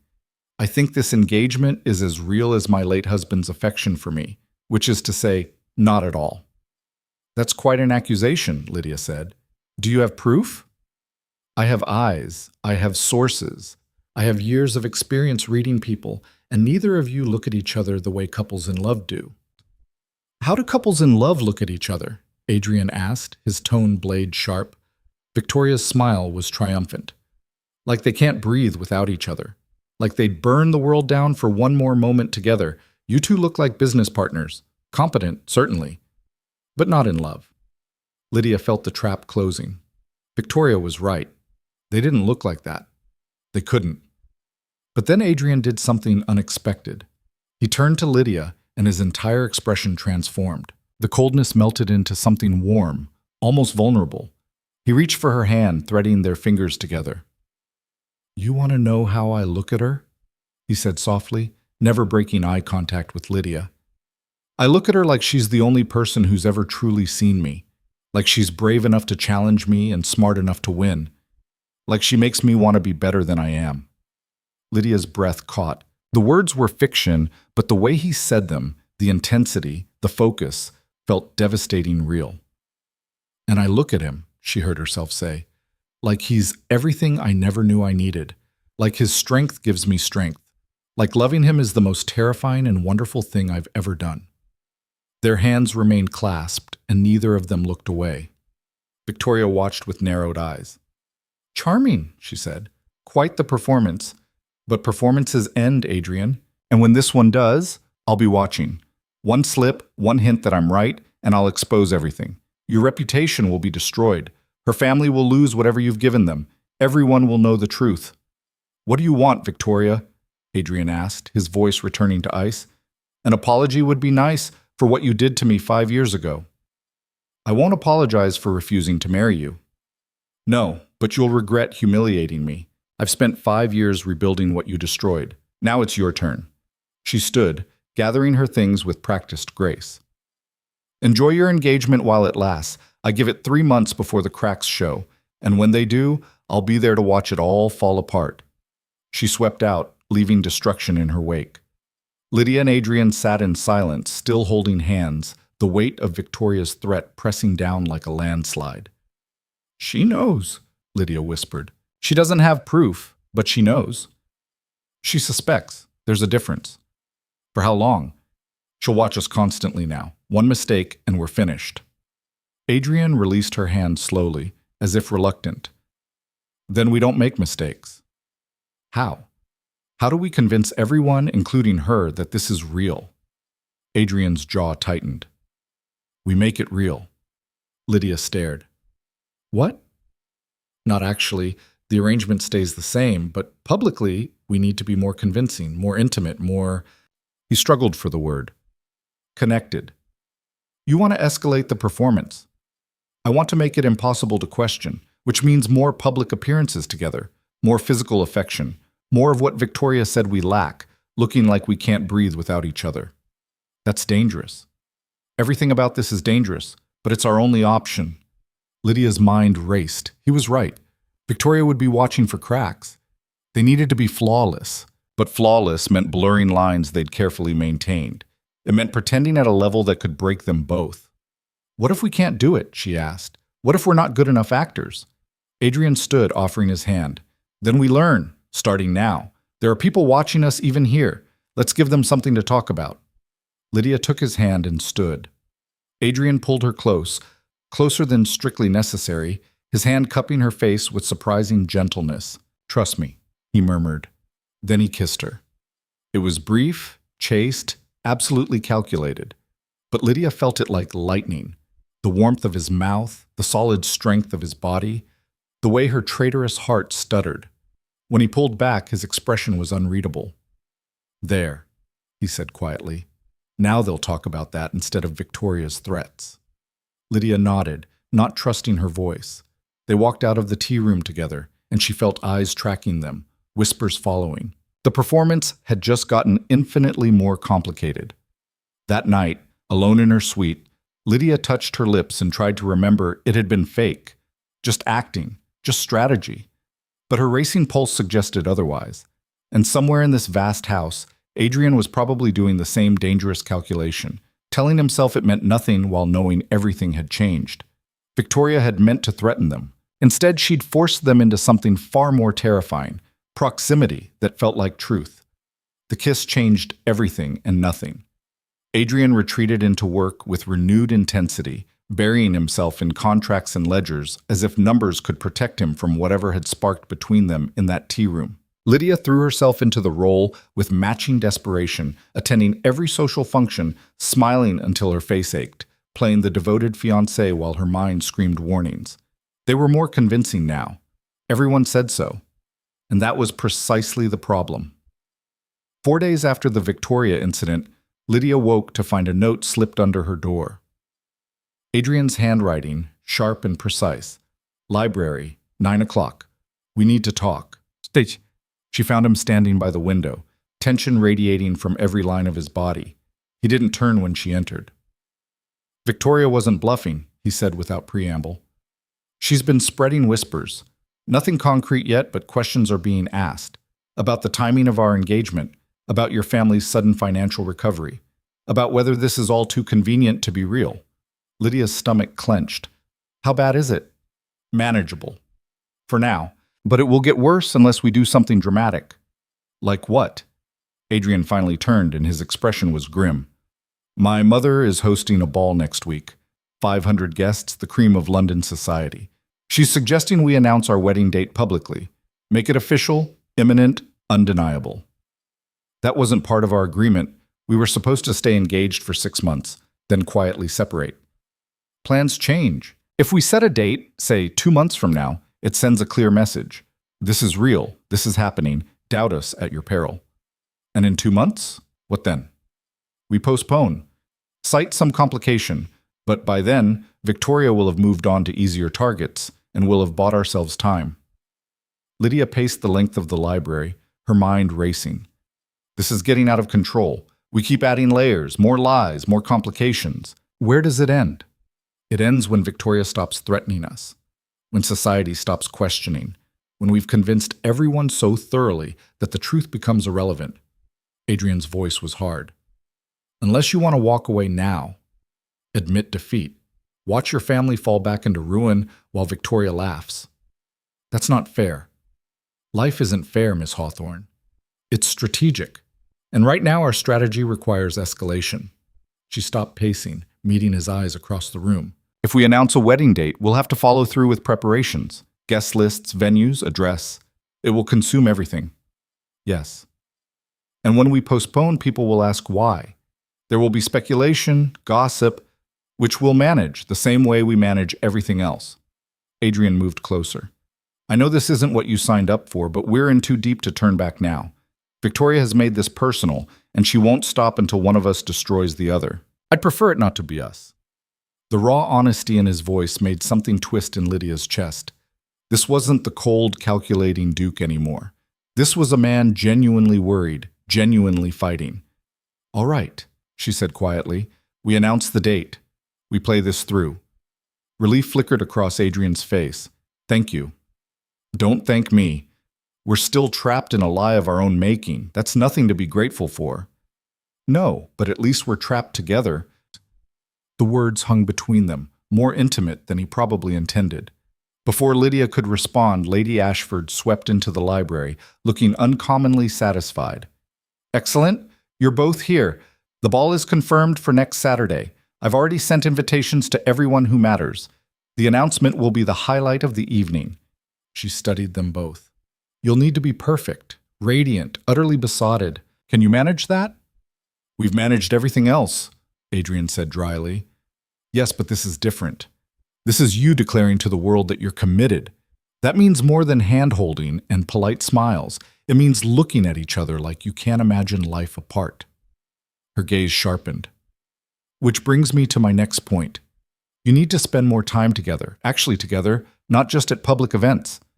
We live in the same house, Lydia pointed out, and you avoid each other like strangers. The servants talk, dear. They notice everything. If you two can barely tolerate private moments, how will you convince 500 guests you're in love? Adrian's jaw tightened. What do you suggest? Dinners, walks in the garden, conversations that aren't strategic planning. Build something that resembles actual companionship. Lady Ashford's expression softened slightly. I know this arrangement is artificial, but the best lies contain truth. Find some truth between you, even if it's small. It will make everything else easier. After she left, Lydia and Adrian stood in awkward silence. She's right, Adrian admitted finally. We need to be more convincing in private. The servants report to Victoria's network whether they realize it or not. So we what? Pretend to like each other? We don't have to pretend. We just have to, he searched for words, coexist more naturally, less like enemies, more like partners? Yes, partners, he exhaled. Dinner tonight, just us, no agenda, no rehearsing, just conversation. About what? Anything except this disaster we've created. That evening found them in the small dining room again, but the atmosphere was different, less performative, more resigned to their shared fate. Adrian poured wine, and Lydia noticed his hands were steady, always steady. She wondered what it would take to make them shake. Tell me about the engineering, she said. What you wanted to build. He looked surprised. Why? Because you said you hated being a duke. I want to know what you'd be if you weren't. Adrian was quiet for a moment, then said, Bridges. I wanted to design bridges. The mathematics, the physics of load distribution, the way a structure can be both strong and beautiful. His voice softened. There's something honest about engineering. If your calculations are wrong, the bridge falls. No politics, no manipulation. Just truth and consequence. You could still do it, fun projects, consult. It's not the same. I wanted to work with my hands, to see something rise from nothing because I understood the principles. He smiled bitterly. Instead, I shuffle papers and manage people and make decisions about things I'll never touch. That sounds lonely. It is. The admission seemed to surprise him. I never thought about it that way, but yes, lonely. Lydia sipped her wine. I understand that. Being invisible was its own kind of loneliness. Watching everyone else live while you're just there, existing, but not mattering. You matter now. Do I? Or am I just useful? Adrian set down his glass. You're brilliant, infuriating, braver than you realize, and far too perceptive for my comfort. That's not useful, that's dangerous. Dangerous how? Because you make me question things I've accepted for years. About control, about isolation, about whether the walls I've built are protection or prison. The honesty in his voice made Lydia's breath catch. Adrian, don't say anything kind. I can't afford kindness right now. Why not? Because we're not really engaged. Because in a few months you'll leave and I'll go back to being alone. And if I start believing this could be real, it will destroy me when it ends. The rawness of the confession hit Lydia like a physical blow. She'd been so focused on her own survival, her own performance, that she'd never considered he might be struggling too. That beneath all that cold control was someone just as trapped, just as terrified. What if we're both wrong? She heard herself say. What if this doesn't have to end the way we planned? Adrian's eyes met hers, and something blazed there. Hope, fear, desire, all tangled together. Don't, he whispered.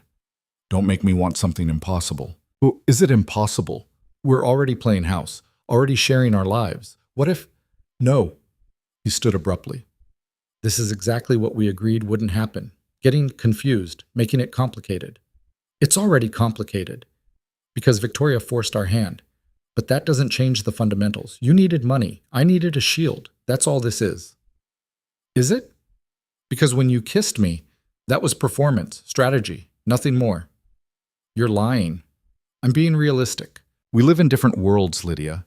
You're desperate, and I'm damaged, and neither of those things leads to anything good. In 6 months, maybe less, this arrangement ends. You get your settlement and your freedom. I get my solitude back. Everyone walks away intact. What if I don't want to walk away? The words escaped before she could stop them, raw and honest and terrifying. Adrian froze. For a long moment, he just stared at her, his expression unreadable. Then he moved, crossing the space between them in 2 strides. His hands cupped her face, and his eyes searched hers with devastating intensity. You don't mean that, he said hoarsely. You can't. Why not? Because I'm not what you think I am. I'm cold and controlling and incapable of the kind of love you deserve. I'll disappoint you, hurt you, make you regret every moment you wasted believing I could be different. Or maybe you're exactly what I think you are. Someone brilliant and wounded who's convinced himself he has to be alone. Maybe we're both too broken to see that broken pieces can still fit together. Adrian's thumb brushed across her cheekbone, the gesture achingly tender. This is madness. Everything about this has been madness from the start. He leaned closer, and Lydia's heart hammered against her ribs. This wasn't performance. This wasn't strategy. This was real and terrifying, and a sharp knock shattered the moment. Adrian stepped back as a footman entered, looking apologetic. Your Grace, there's a situation. Lord Pemberton is here demanding to speak with Miss Hawthorne. He's quite insistent. Marcus. Lydia's former fiancé, the man who'd abandoned her when her family fell. What could he possibly want now? Adrian's expression went cold. Where is he? The front drawing room, Your Grace. Tell him we'll be there momentarily. After the footman left, Adrian turned to Lydia. You don't have to see him. Yes, I do. I want to know what he wants. He probably wants you back. Now that you're engaged to a duke, suddenly you're valuable again. The cynicism in his voice stung because it was probably true. They found Marcus pacing the drawing room, looking agitated. He was handsome in a conventional way. Blonde hair, blue eyes, the kind of face that photographed well. Lydia had once thought she loved him. Now she felt nothing. Lydia. Marcus moved toward her, but Adrian's presence stopped him cold. Your Grace, I apologize for the intrusion, but I needed to speak with Lydia, privately. Anything you say to my fiancée you can say in front of me, Adrian said, his voice glacial. Marcus's expression soured. Fine. Lydia, I made a mistake. I should never have ended our engagement. I was panicked about your father's debts, but I see now that was cowardice. I want to make it right. Lydia stared. Make it right how? I want you back. We can still marry. Your family is stable again. I don't know how you managed it, but clearly you're resourceful. We were good together once. We could be again. The audacity of it left her momentarily speechless. Adrian's hand settled on her waist, possessive and warm. I believe you're about 2 months too late, Pemberton. Miss Hawthorne is otherwise engaged. A suspiciously convenient engagement, Marcus shot back. Announced right after her family's debts mysteriously vanish? The timing raises questions, Your Grace. Careful, Adrian said softly, and the threat in his voice was unmistakable. You're in my house, speaking to my fiancée. I'd choose my next words very carefully. Marcus's face flushed. I'm saying what everyone's thinking. This engagement appeared out of nowhere. No courtship, no warning, just sudden announcement and sudden money. It looks like what? Lydia interrupted, her voice sharp. Like I trapped him? Like I sold myself for my family's survival? Is that what you're suggesting? I'm suggesting it seems transactional. That maybe you and I could what, Marcus? Pick up where we left off? Pretend you didn't abandon me the moment I became inconvenient? Pretend your letter didn't destroy me? I was trying to protect my family's interests, and now you want to protect your access to mine, because God forbid you miss out on a connection to a duke. Lydia stepped forward, fury burning through her. Let me be very clear. I wouldn't marry you if you were the last man in England. You showed me exactly who you are when things got difficult. A coward who only values people for what they can give him. Adrian might be controlling and impossible, but at least he's honest about it. Marcus's expression hardened. You'll regret this, both of you. This arrangement, whatever it really is, will fall apart. And when it does, don't come crying to me. Get out, Adrian said quietly. And if I hear you've been spreading rumors about my fiancé, I'll destroy you so completely, you'll wish you'd never been born. The threat was delivered with such calm certainty that Marcus actually paled. He left without another word. In the silence that followed, Lydia realized she was shaking. Adrian's hand remained at her waist, steady and grounding. Are you all right? He asked. I don't know. That was... She laughed shakily. He actually thought I'd take him back. The man's an idiot. He was right, though, about one thing. The timing does look suspicious. Let it look suspicious. Anyone who matters knows the truth. Do they? Do we? Lydia turned to face him. What is the truth anymore, Adrian? Where does the performance end and reality begin? His hand moved from her waist to her face, cupping her cheek with unexpected gentleness. I don't know, and that terrifies me. Me too. They stood there, closer than necessary, the space between them charged with everything they weren't saying. The ball is in 3 days, Adrian said finally. We need to be ready. We will be. And after? After we announce the wedding date and Victoria and Marcus and everyone else watches us pretend? I don't know. We survive it. Like we've survived everything else. Adrian's thumb traced her jawline. You're braver than I am. No, just more desperate. Desperation makes you fearless. Or reckless. Sometimes they're the same thing. He smiled then, a real smile that transformed his face. You've ruined me, you know. I used to be so certain about everything. Now I question everything because of you. Good. Certainty is overrated. So is safety. The moment stretched, taut as a wire, full of possibility and danger. Then Adrian stepped back, and the distance between them felt like miles. Get some rest, he said. Tomorrow we start final preparations for the ball. It's going to be exhausting. Lydia nodded, not trusting her voice. She left him standing in the drawing room and didn't look back. The next 3 days were a whirlwind of fittings, rehearsals, and endless strategic discussions. The ball would be the performance of their lives.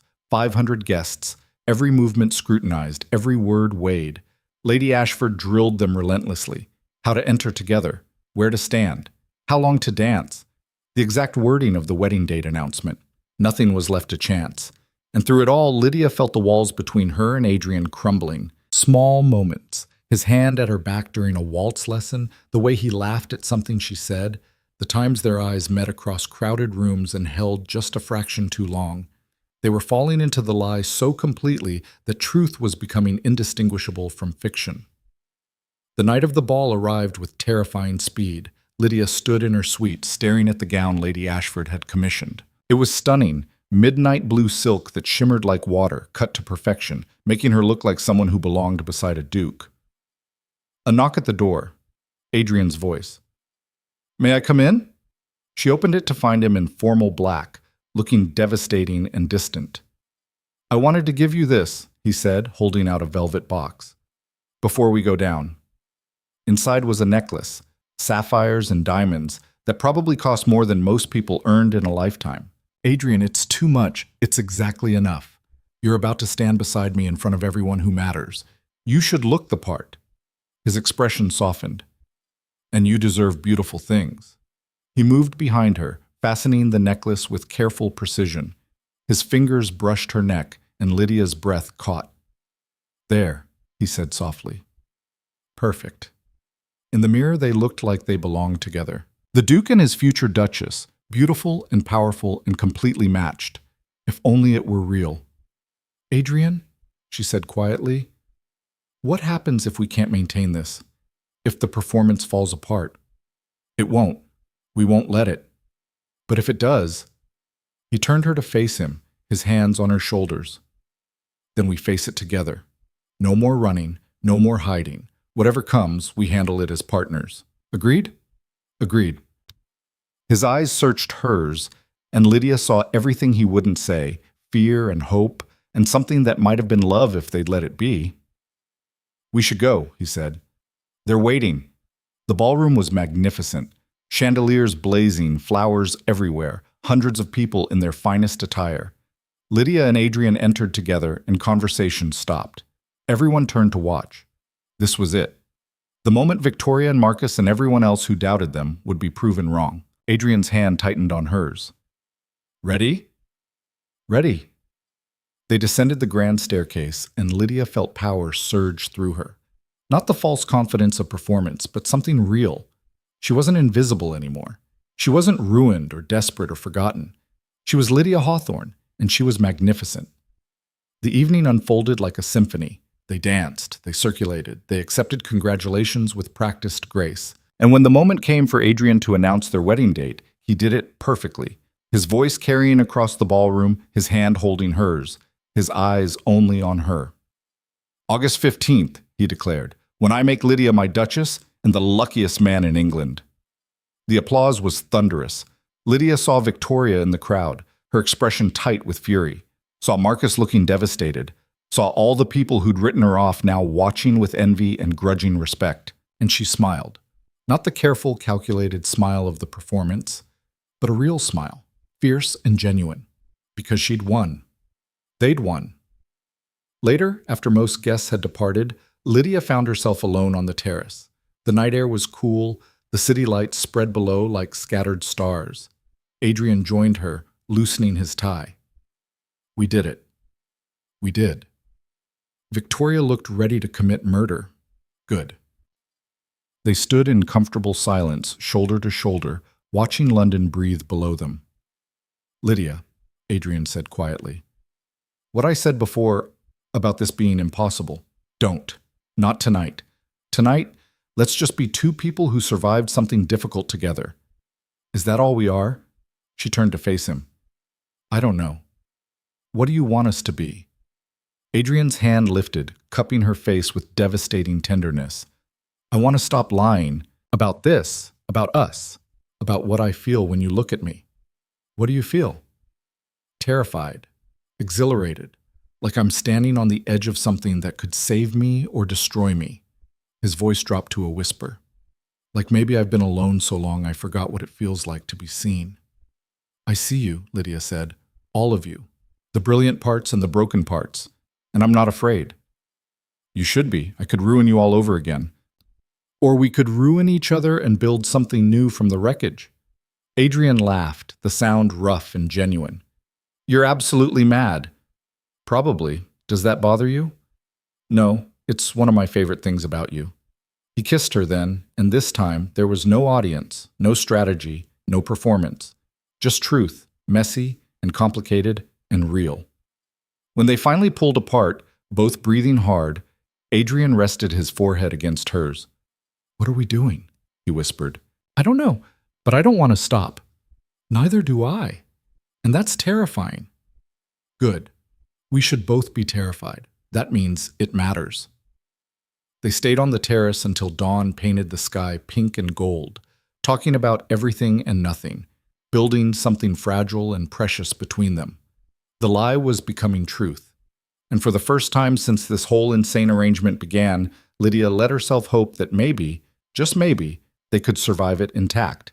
Together. The dawn broke soft and golden over London, and for the first time in months, Lydia felt like she could breathe. Standing on the terrace with Adrian, watching the city wake, she understood that something fundamental had shifted. The performance had become reality so gradually, so completely, that she couldn't identify the exact moment the transformation occurred. But Adrian's hand in hers felt real. His confession felt real. This, whatever this was, felt more real than anything she'd experienced in her careful, orchestrated life before the fall. "We should go inside," Adrian said finally, though he made no move to leave. "People will start arriving soon. The staff will talk if they find us out here." "Let them talk. I'm tired of caring what people think." He smiled and it transformed his face. "That's a dangerous attitude for a future duchess." "Is that what I am? A future duchess?" The question hung between them, weighted with everything they'd avoided saying. Adrian turned to face her fully, his expression serious. "Lydia, I need to tell you something. The arrangement, the contract we signed." "Adrian, Lydia!" Lady Ashford's voice cut through the morning quiet. She appeared in the terrace doorway, her expression urgent. "Inside. Now. We have a situation." The warmth drained from the moment. They followed her to Adrian's study where a man Lydia didn't recognize waited, middle-aged, nervous, clutching a folder. "This is Thomas Whitley," Lady Ashford said. "He's a private investigator I hired weeks ago to look into Victoria Ashland's activities. He has news." Adrian's expression hardened. "What kind of news?" Whitley cleared his throat. "Your Grace, Miss Hawthorne, I've uncovered something significant. Victoria Ashland has been orchestrating a campaign against you. She's been paying servants for information, bribing gossip columnists, and systematically building a case to expose your engagement as fraudulent." Lydia's stomach dropped. "How much does she know?" "Everything. She has copies of financial records showing when Miss Hawthorne's family debts were cleared. She has testimony from former Hawthorne servants about the family's desperate circumstances. She even has a witness who claims to have overheard part of your initial conversation with Lady Ashford at the charity gala." "That's impossible," Lydia breathed. "We were alone.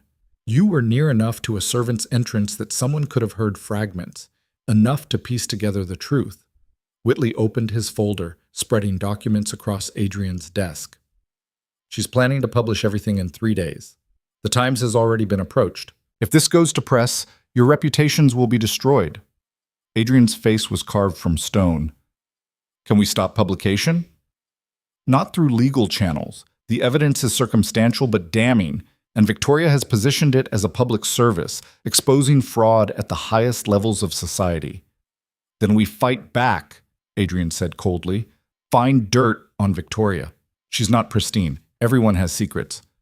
I tried, Your Grace. She's been careful. Her marriage was legitimate, her finances clean, her social standing unimpeachable. The only scandal she's ever been involved in was your relationship 5 years ago, and she's positioned herself as the victim there. Lydia sank into a chair, the enormity of it crushing her. 3 days. In 3 days, everything would be exposed.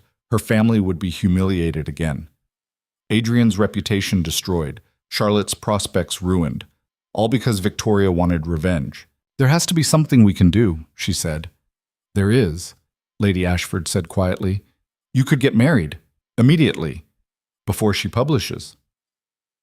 Silence fell like an executioner's blade. If you're already married, Lady Ashford continued, the narrative changes completely. It's no longer fraud. It's a whirlwind romance that moved faster than society expected. The financial help becomes a generous gesture from a man supporting his wife's family. Victoria's evidence becomes irrelevant. That's insane, Lydia said. We can't just... Why not? Lady Ashford's expression was fierce. You were planning to marry anyway, according to last night's announcement. This just moves the timeline.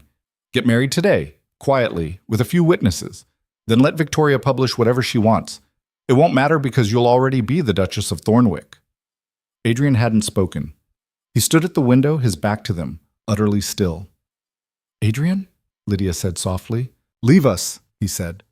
All of you. I need to speak with Lydia alone. Whitley and Lady Ashford departed quickly. The door closed with a soft click, sealing them in silence.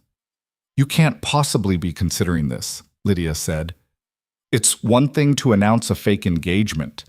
It's another to actually marry someone you don't love just to protect your reputation. Adrian turned and his expression was unreadable. Is that what you think this is? Protecting my reputation? Isn't it? I've spent the last 2 months watching you transform from someone invisible into someone extraordinary. I've watched you face down Victoria, debate with ministers, challenge me at every turn. I've watched you be brave when you had every reason to break. And somewhere in all that performance and deception, I stopped pretending. Lydia's heart hammered against her ribs. What are you saying? I'm saying I don't want to marry you because Victoria's threatening us. I want to marry you because the thought of you leaving in 6 months makes me feel like I'm suffocating. Because you've become the only person who sees me as something other than a title or a transaction. Because... His voice cracked slightly. Because I think I'm in love with you. And I'm terrified that's the one thing we can never admit. The confession hung in the air between them, raw and vulnerable and impossibly real. Adrian, Lydia whispered, you can't mean that. Why not? Because it's inconvenient? Because it ruins the careful boundaries we established? Because it makes everything complicated? Because what if it's not real? What if we're just confused, caught up in the performance, mistaking proximity for connection? He crossed the room in 3 strides, stopping inches from her. Then tell me this doesn't feel real. Tell me when I kiss you, you're thinking about strategy. Tell me when we talk until dawn, you're acting. Tell me you don't feel it too. This thing between us that terrifies both of us because it's the one true thing in a world of lies. Lydia couldn't speak, couldn't breathe. I know it's fast, Adrian continued, his voice dropping to something almost pleading. I know we started this for all the wrong reasons.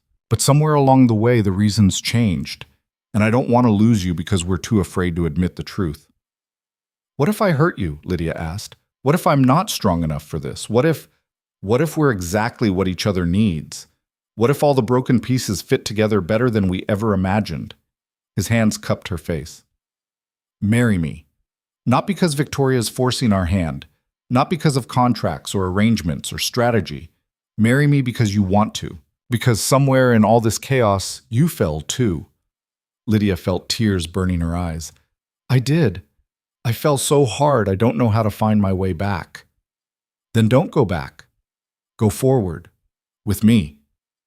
You're asking me to make the most important decision of my life in a moment of crisis. No. I'm asking you to choose truth over fear, to choose us over safety, to believe that something born from lies can become something beautiful. She looked up at him.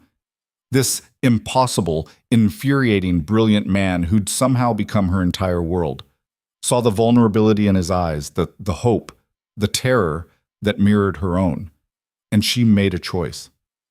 Yes, she said. Yes, I'll marry you, not because of Victoria, not because of the scandal, but because I love you, and I'm done pretending I don't. Adrian's expression crumbled into something like relief mixed with joy. He kissed her then, deep and fierce and full of promise, and Lydia felt the last walls between them dissolve. When they finally pulled apart, both breathing hard, Adrian rested his forehead against hers. We're really doing this, he said. We're really doing this. No more performance? No more performance. Just truth, however messy and terrifying. He smiled. I can work with that. They called Lady Ashford and Whitley back in. When they announced the decision, Lady Ashford looked unsurprised, smug even. I'll arrange everything, she said briskly. We'll need a special license, which I can procure through the Archbishop. A small ceremony this afternoon at the estate chapel. Minimal witnesses. Myself, Whitley, perhaps Lydia's family if they can arrive in time. We'll register it officially, then make a public announcement tomorrow. What about Victoria? Lydia asked. Let her publish. By the time her exposé runs, you'll be legally married. It becomes yesterday's news. A slightly rushed timeline, nothing more. Some people will whisper, but they whisper anyway. The important thing is you'll be protected. Adrian's hand found Lydia's, threading their fingers together. Send word to the Hawthorns. They should be here for this. 2 hours later, Lydia stood in her suite while Lady Ashford and a small army of maids transformed her into a bride. The dress was hastily altered from one of her ball gowns, ivory silk that caught the light, simple and elegant. Her hair was swept up, secured with pearl pins that had belonged to Adrian's grandmother. In the mirror, she barely recognized herself, not because of the dress or the styling, but because of her expression. She looked happy, genuinely, radiantly happy. A knock at the door, her mother's voice. Lydia? Lady Ashford opened the door, and Lydia's mother and Charlotte rushed in. Her mother was crying, happy tears for once, and Charlotte looked stunned. I don't understand, her mother said. The message said you were getting married today? Why the rush? Lydia took her mother's hands. Because we love each other and didn't want to wait. Because life is short and uncertain, and we'd rather start building our future now than waste time on elaborate ceremonies. It was only half a lie. The motivation was complicated, but the love was real. Charlotte hugged her fiercely. You're going to be a duchess, a real duchess. I'm going to be happy, Lydia corrected. That's more important. Her father arrived moments later, looking more present than he had in months. He took Lydia's hand and his eyes were clear. Are you certain? He asked quietly. This is fast, even by modern standards. I'm certain, Papa. Adrian he's everything I didn't know I needed. Her father studied her face, then nodded slowly. Then I'm happy for you, truly. The chapel was small and perfect. Stone walls, stained glass, afternoon light streaming through windows. Adrian waited at the altar with Whitley and a nervous-looking minister. And when Lydia entered on her father's arm, his expression transformed. He looked at her like she was everything. The ceremony was brief, the words ancient and binding.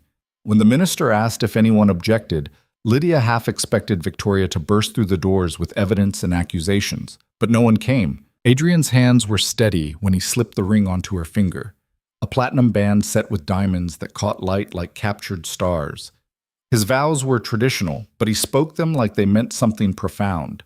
And when Lydia spoke her own vows, promising to love and honor this impossible man, she meant every word. You may kiss your bride, the minister said. Adrian pulled her close and kissed her thoroughly, and the small gathering erupted in applause.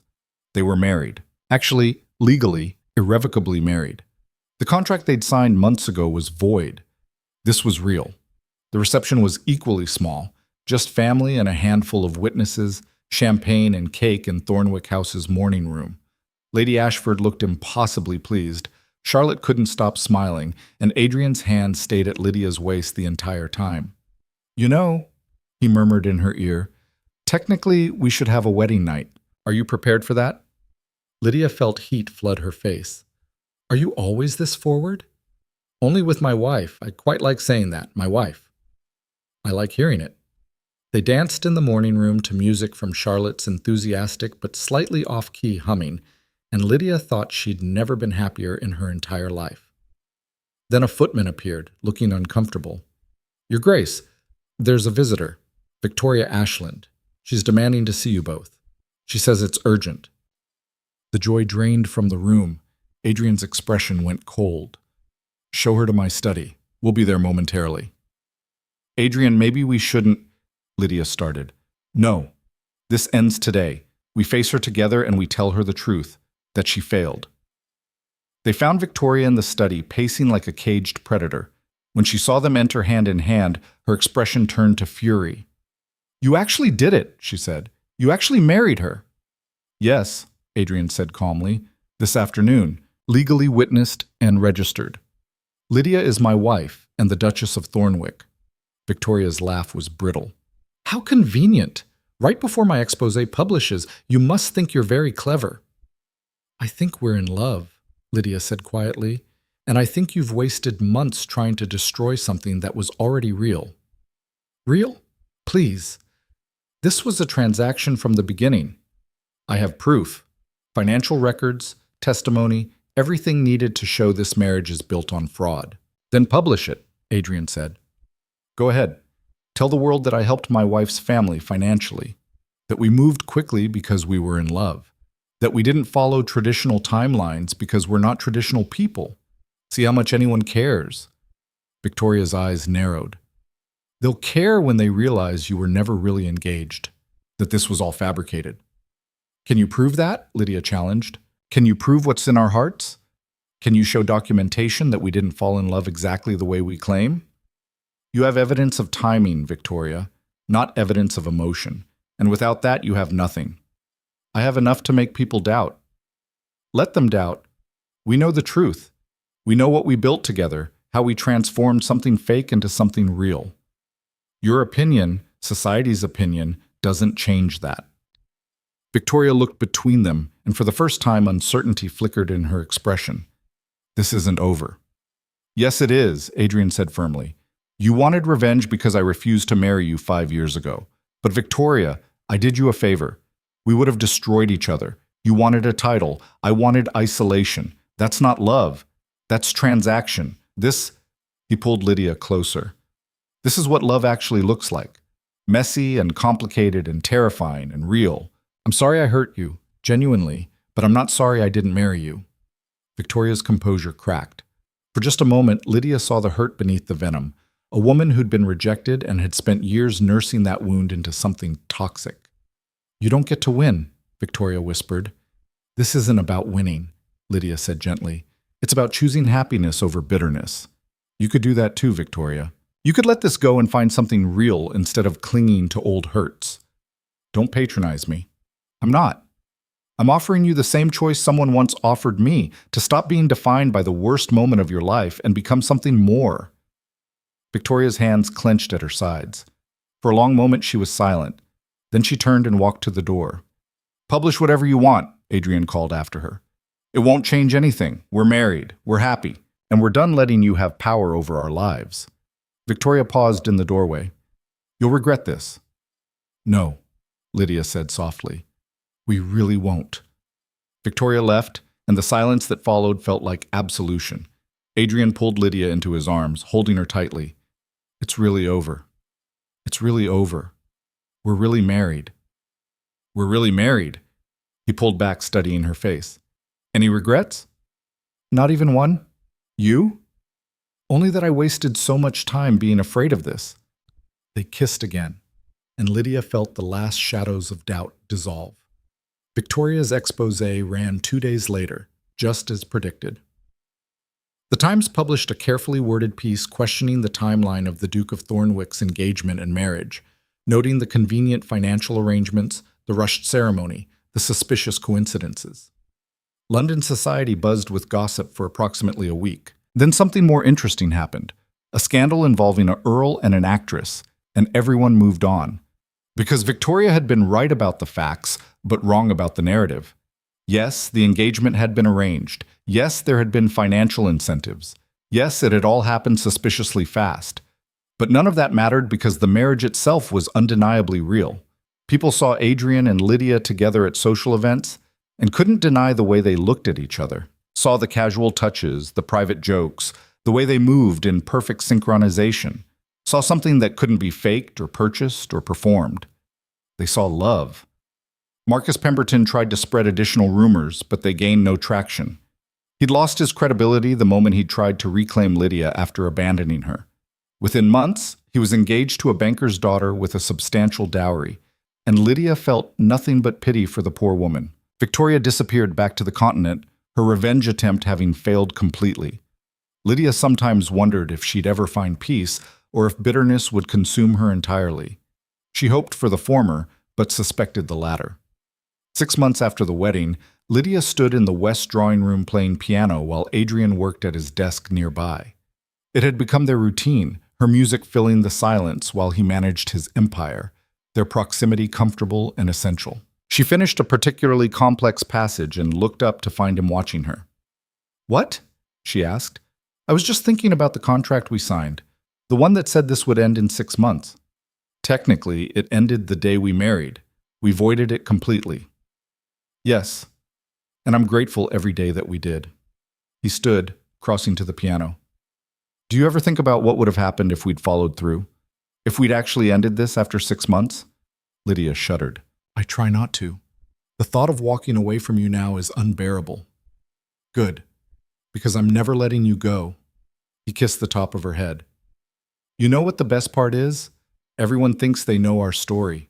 The desperate woman, the cold duke, the arrangement that somehow became real. But they don't know the truth." "What's the truth?" "That we were both broken when we met. Both convinced we'd be alone forever. Both playing roles because we'd forgotten how to be real. And then somewhere in all the lies and performances, we found each other. Actually found each other, not just the masks we wore." "That's a good truth," Lydia said softly. "It's the only truth that matters." Charlotte had her successful season the following year, making a good match with a kind young baron who genuinely loved her. Lydia's mother regained her spark, becoming involved in charity work again, her demons finally laid to rest. Their father remained fragile but stable, content to live quietly and watch his daughters thrive. The Hawthorne name, once synonymous with ruin, became associated with resilience instead. Adrian surprised everyone by funding a new engineering school, then shocking them further by teaching there himself 1 day a week. He designed bridges on paper that younger engineers would build in steel and stone, finally pursuing the passion he'd buried under duty. And Lydia became more than just a duchess. She used her position to advocate for financial reform, for better protections for families facing ruin, for changing the laws that had nearly destroyed her own family. She became known for her sharp mind and sharper tongue, respected rather than merely tolerated. Together, they were formidable. 2 years after their wedding, Lydia found Adrian in his study late at night, staring at papers with a peculiar expression. "What's wrong?" she asked. He looked up, and his smile was wondering. "Nothing's wrong. Everything's right. Almost too right. Explain." "I was reviewing our investments, the mills, the railways, everything. And I realized something. We've built an empire. Not just financially, but politically, socially. We're one of the most powerful couples in England. That terrifies you." "It should. This is everything I never wanted. Attention, influence, power." He stood, pulling her close. "But with you, it's bearable. More than bearable. It's purposeful. We're not just accumulating wealth and status. We're actually changing things." "We are," Lydia agreed. "The financial reform bill passed last month will help thousands of families avoid what mine went through. And the engineering school graduated its first class. They'll build better infrastructure, create jobs, change lives." Adrian's expression turned serious. "We did this. Together. We took a fake engagement built on desperation and transformed it into something that matters. We transformed ourselves too. You're not the cold, isolated duke anymore." And you're not invisible. No, I'm the opposite of invisible. I'm seen. Actually, truly seen. She touched his face. Mostly by you. Adrian kissed her, and after 2 years it still felt like coming home. I love you, he said against her lips. I love you so much it terrifies me sometimes. Good. Fear keeps us honest. We are honest now, aren't it? Finally, completely honest? Lydia thought about their journey, the lies that had brought them together, the performances that had protected them, the gradual transformation from fiction to truth. Yes, she said, we're honest about everything that matters. Then let me be honest about one more thing. Adrian's hand moved to her stomach, pressing gently. Are you going to tell me, or should I keep pretending I haven't noticed? Lydia's breath caught. She'd suspected for weeks, but hadn't been certain. How did you know? You stopped drinking wine. You're tired more often, and you look at baby clothes when we pass shops, even though you think I don't see. His eyes searched hers. Are we having a child? Tears burned in Lydia's eyes. Yes. I was going to tell you tonight, but you beat me to it. Adrian's expression crumbled into pure joy. He lifted her, spinning her around, laughing like she'd never heard him laugh before. We're having a baby, he said wonderingly. A real family. Are you happy? Happy? Lydia, I'm terrified and exhilarated and so full of love I can barely think straight. So yes, I'm happy. Ridiculously, impossibly happy. They held each other in the study's lamplight. Two people who'd started as strangers become conspirators, transformed into partners, and now stood on the threshold of parenthood. Do you ever think about how we started? Lydia asked. How insane this all was. Constantly. And I'm grateful for every desperate, terrifying moment, because it brought us here. To happiness. To truth. To love. To a life we built from nothing but determination and hope. And lies. Don't forget the lies. Adrian smiled. The lies that became truth. That's the real story, isn't it? Not the fake engagement or the forced proximity, but the way we chose each other again and again until the choice became permanent. Permanently terrifying. Permanently wonderful. 5 years after that cold night when Lydia had accepted Lady Ashford's insane proposal, she stood on the same terrace where she'd first confessed her love to Adrian. But everything had changed. Below, in the gardens, their 3-year-old daughter played under the watchful eye of her grandmother, while baby Charles slept peacefully in his bassinet. Charlotte visited weekly with her own growing family. The Hawthorne townhouse had been restored and reopened, no longer a monument to failure, but a symbol of resilience. Adrian joined her on the terrace, slipping an arm around her waist. What are you thinking about? He asked. About the woman I was when I first came here. Desperate, invisible, convinced I was nothing. You were never nothing. I felt like nothing, and you helped me remember I was something more. We helped each other. You taught me that vulnerability isn't weakness, that love isn't a liability, that the walls I'd built were prison, not protection. Lydia leaned into him, watching their daughter shriek with joy as she chased butterflies. Did we win? She asked. Against Victoria? Against society? Against everyone who said we wouldn't last? We didn't win. We transcended. We stopped caring about their games and built our own rules. Adrian kissed her temple. Although if it makes you feel better, Victoria remarried last year, to a French count who apparently adores her. She sent us an announcement. Did she really? With a note. It said, "You were right. Bitterness is exhausting. I choose happiness instead." I think that's as close to an apology as Victoria gets. Lydia smiled. Then I hope she finds her own version of what we have. Unlikely. What we have is rare, built from lies, tempered by crisis, strengthened by choosing each other every single day. It shouldn't have worked. No. By all logic, it should have been a disaster, a fake engagement, a forced proximity, two broken people playing pretend. Adrian turned her to face him. But somewhere in all that pretending, we found something real, and I'd go through every terrifying moment again if it meant ending up here, with you. Their daughter's laughter echoed across the garden, pure and joyful. Do you think she'll ask someday? Lydia said. About how we really met? Probably, And we'll tell her the truth, that we started as strangers bound by desperation, that we became partners through necessity, that we fell in love despite every reason not to, that sometimes the best things in life begin with terrible ideas and brave choices. That's a good truth. It's our truth, the one that matters. As the sun set over London, painting the sky in shades of gold and crimson, Lydia thought about the invisible woman she'd been and the duchess she'd become. About the cold, isolated duke who'd learned to love. About two people who'd been so broken they'd believed themselves beyond repair. They'd been wrong. Broken pieces could fit together, could create something stronger than either part alone, could build a legacy that changed not just their lives, but the world around them. Victoria had meant to destroy them with exposure, with truth, with scandal. Instead, she'd given them the final push to stop pretending and start living. The fake engagement had become a real marriage. The performance had become partnership. The lie had become the truest thing in both their lives. And in the end, that was the real victory. Not defeating their enemies or convincing society or maintaining appearances, but choosing each other. Choosing truth over fear. Choosing to believe that even in the harshest environments, even when survival seemed impossible, love could rewrite destiny. Lydia Hawthorne had once been invisible, ruined, forgotten. Now she stood as the Duchess of Thornwick, respected and powerful, surrounded by family and love and purpose. She'd survived. She'd thrived.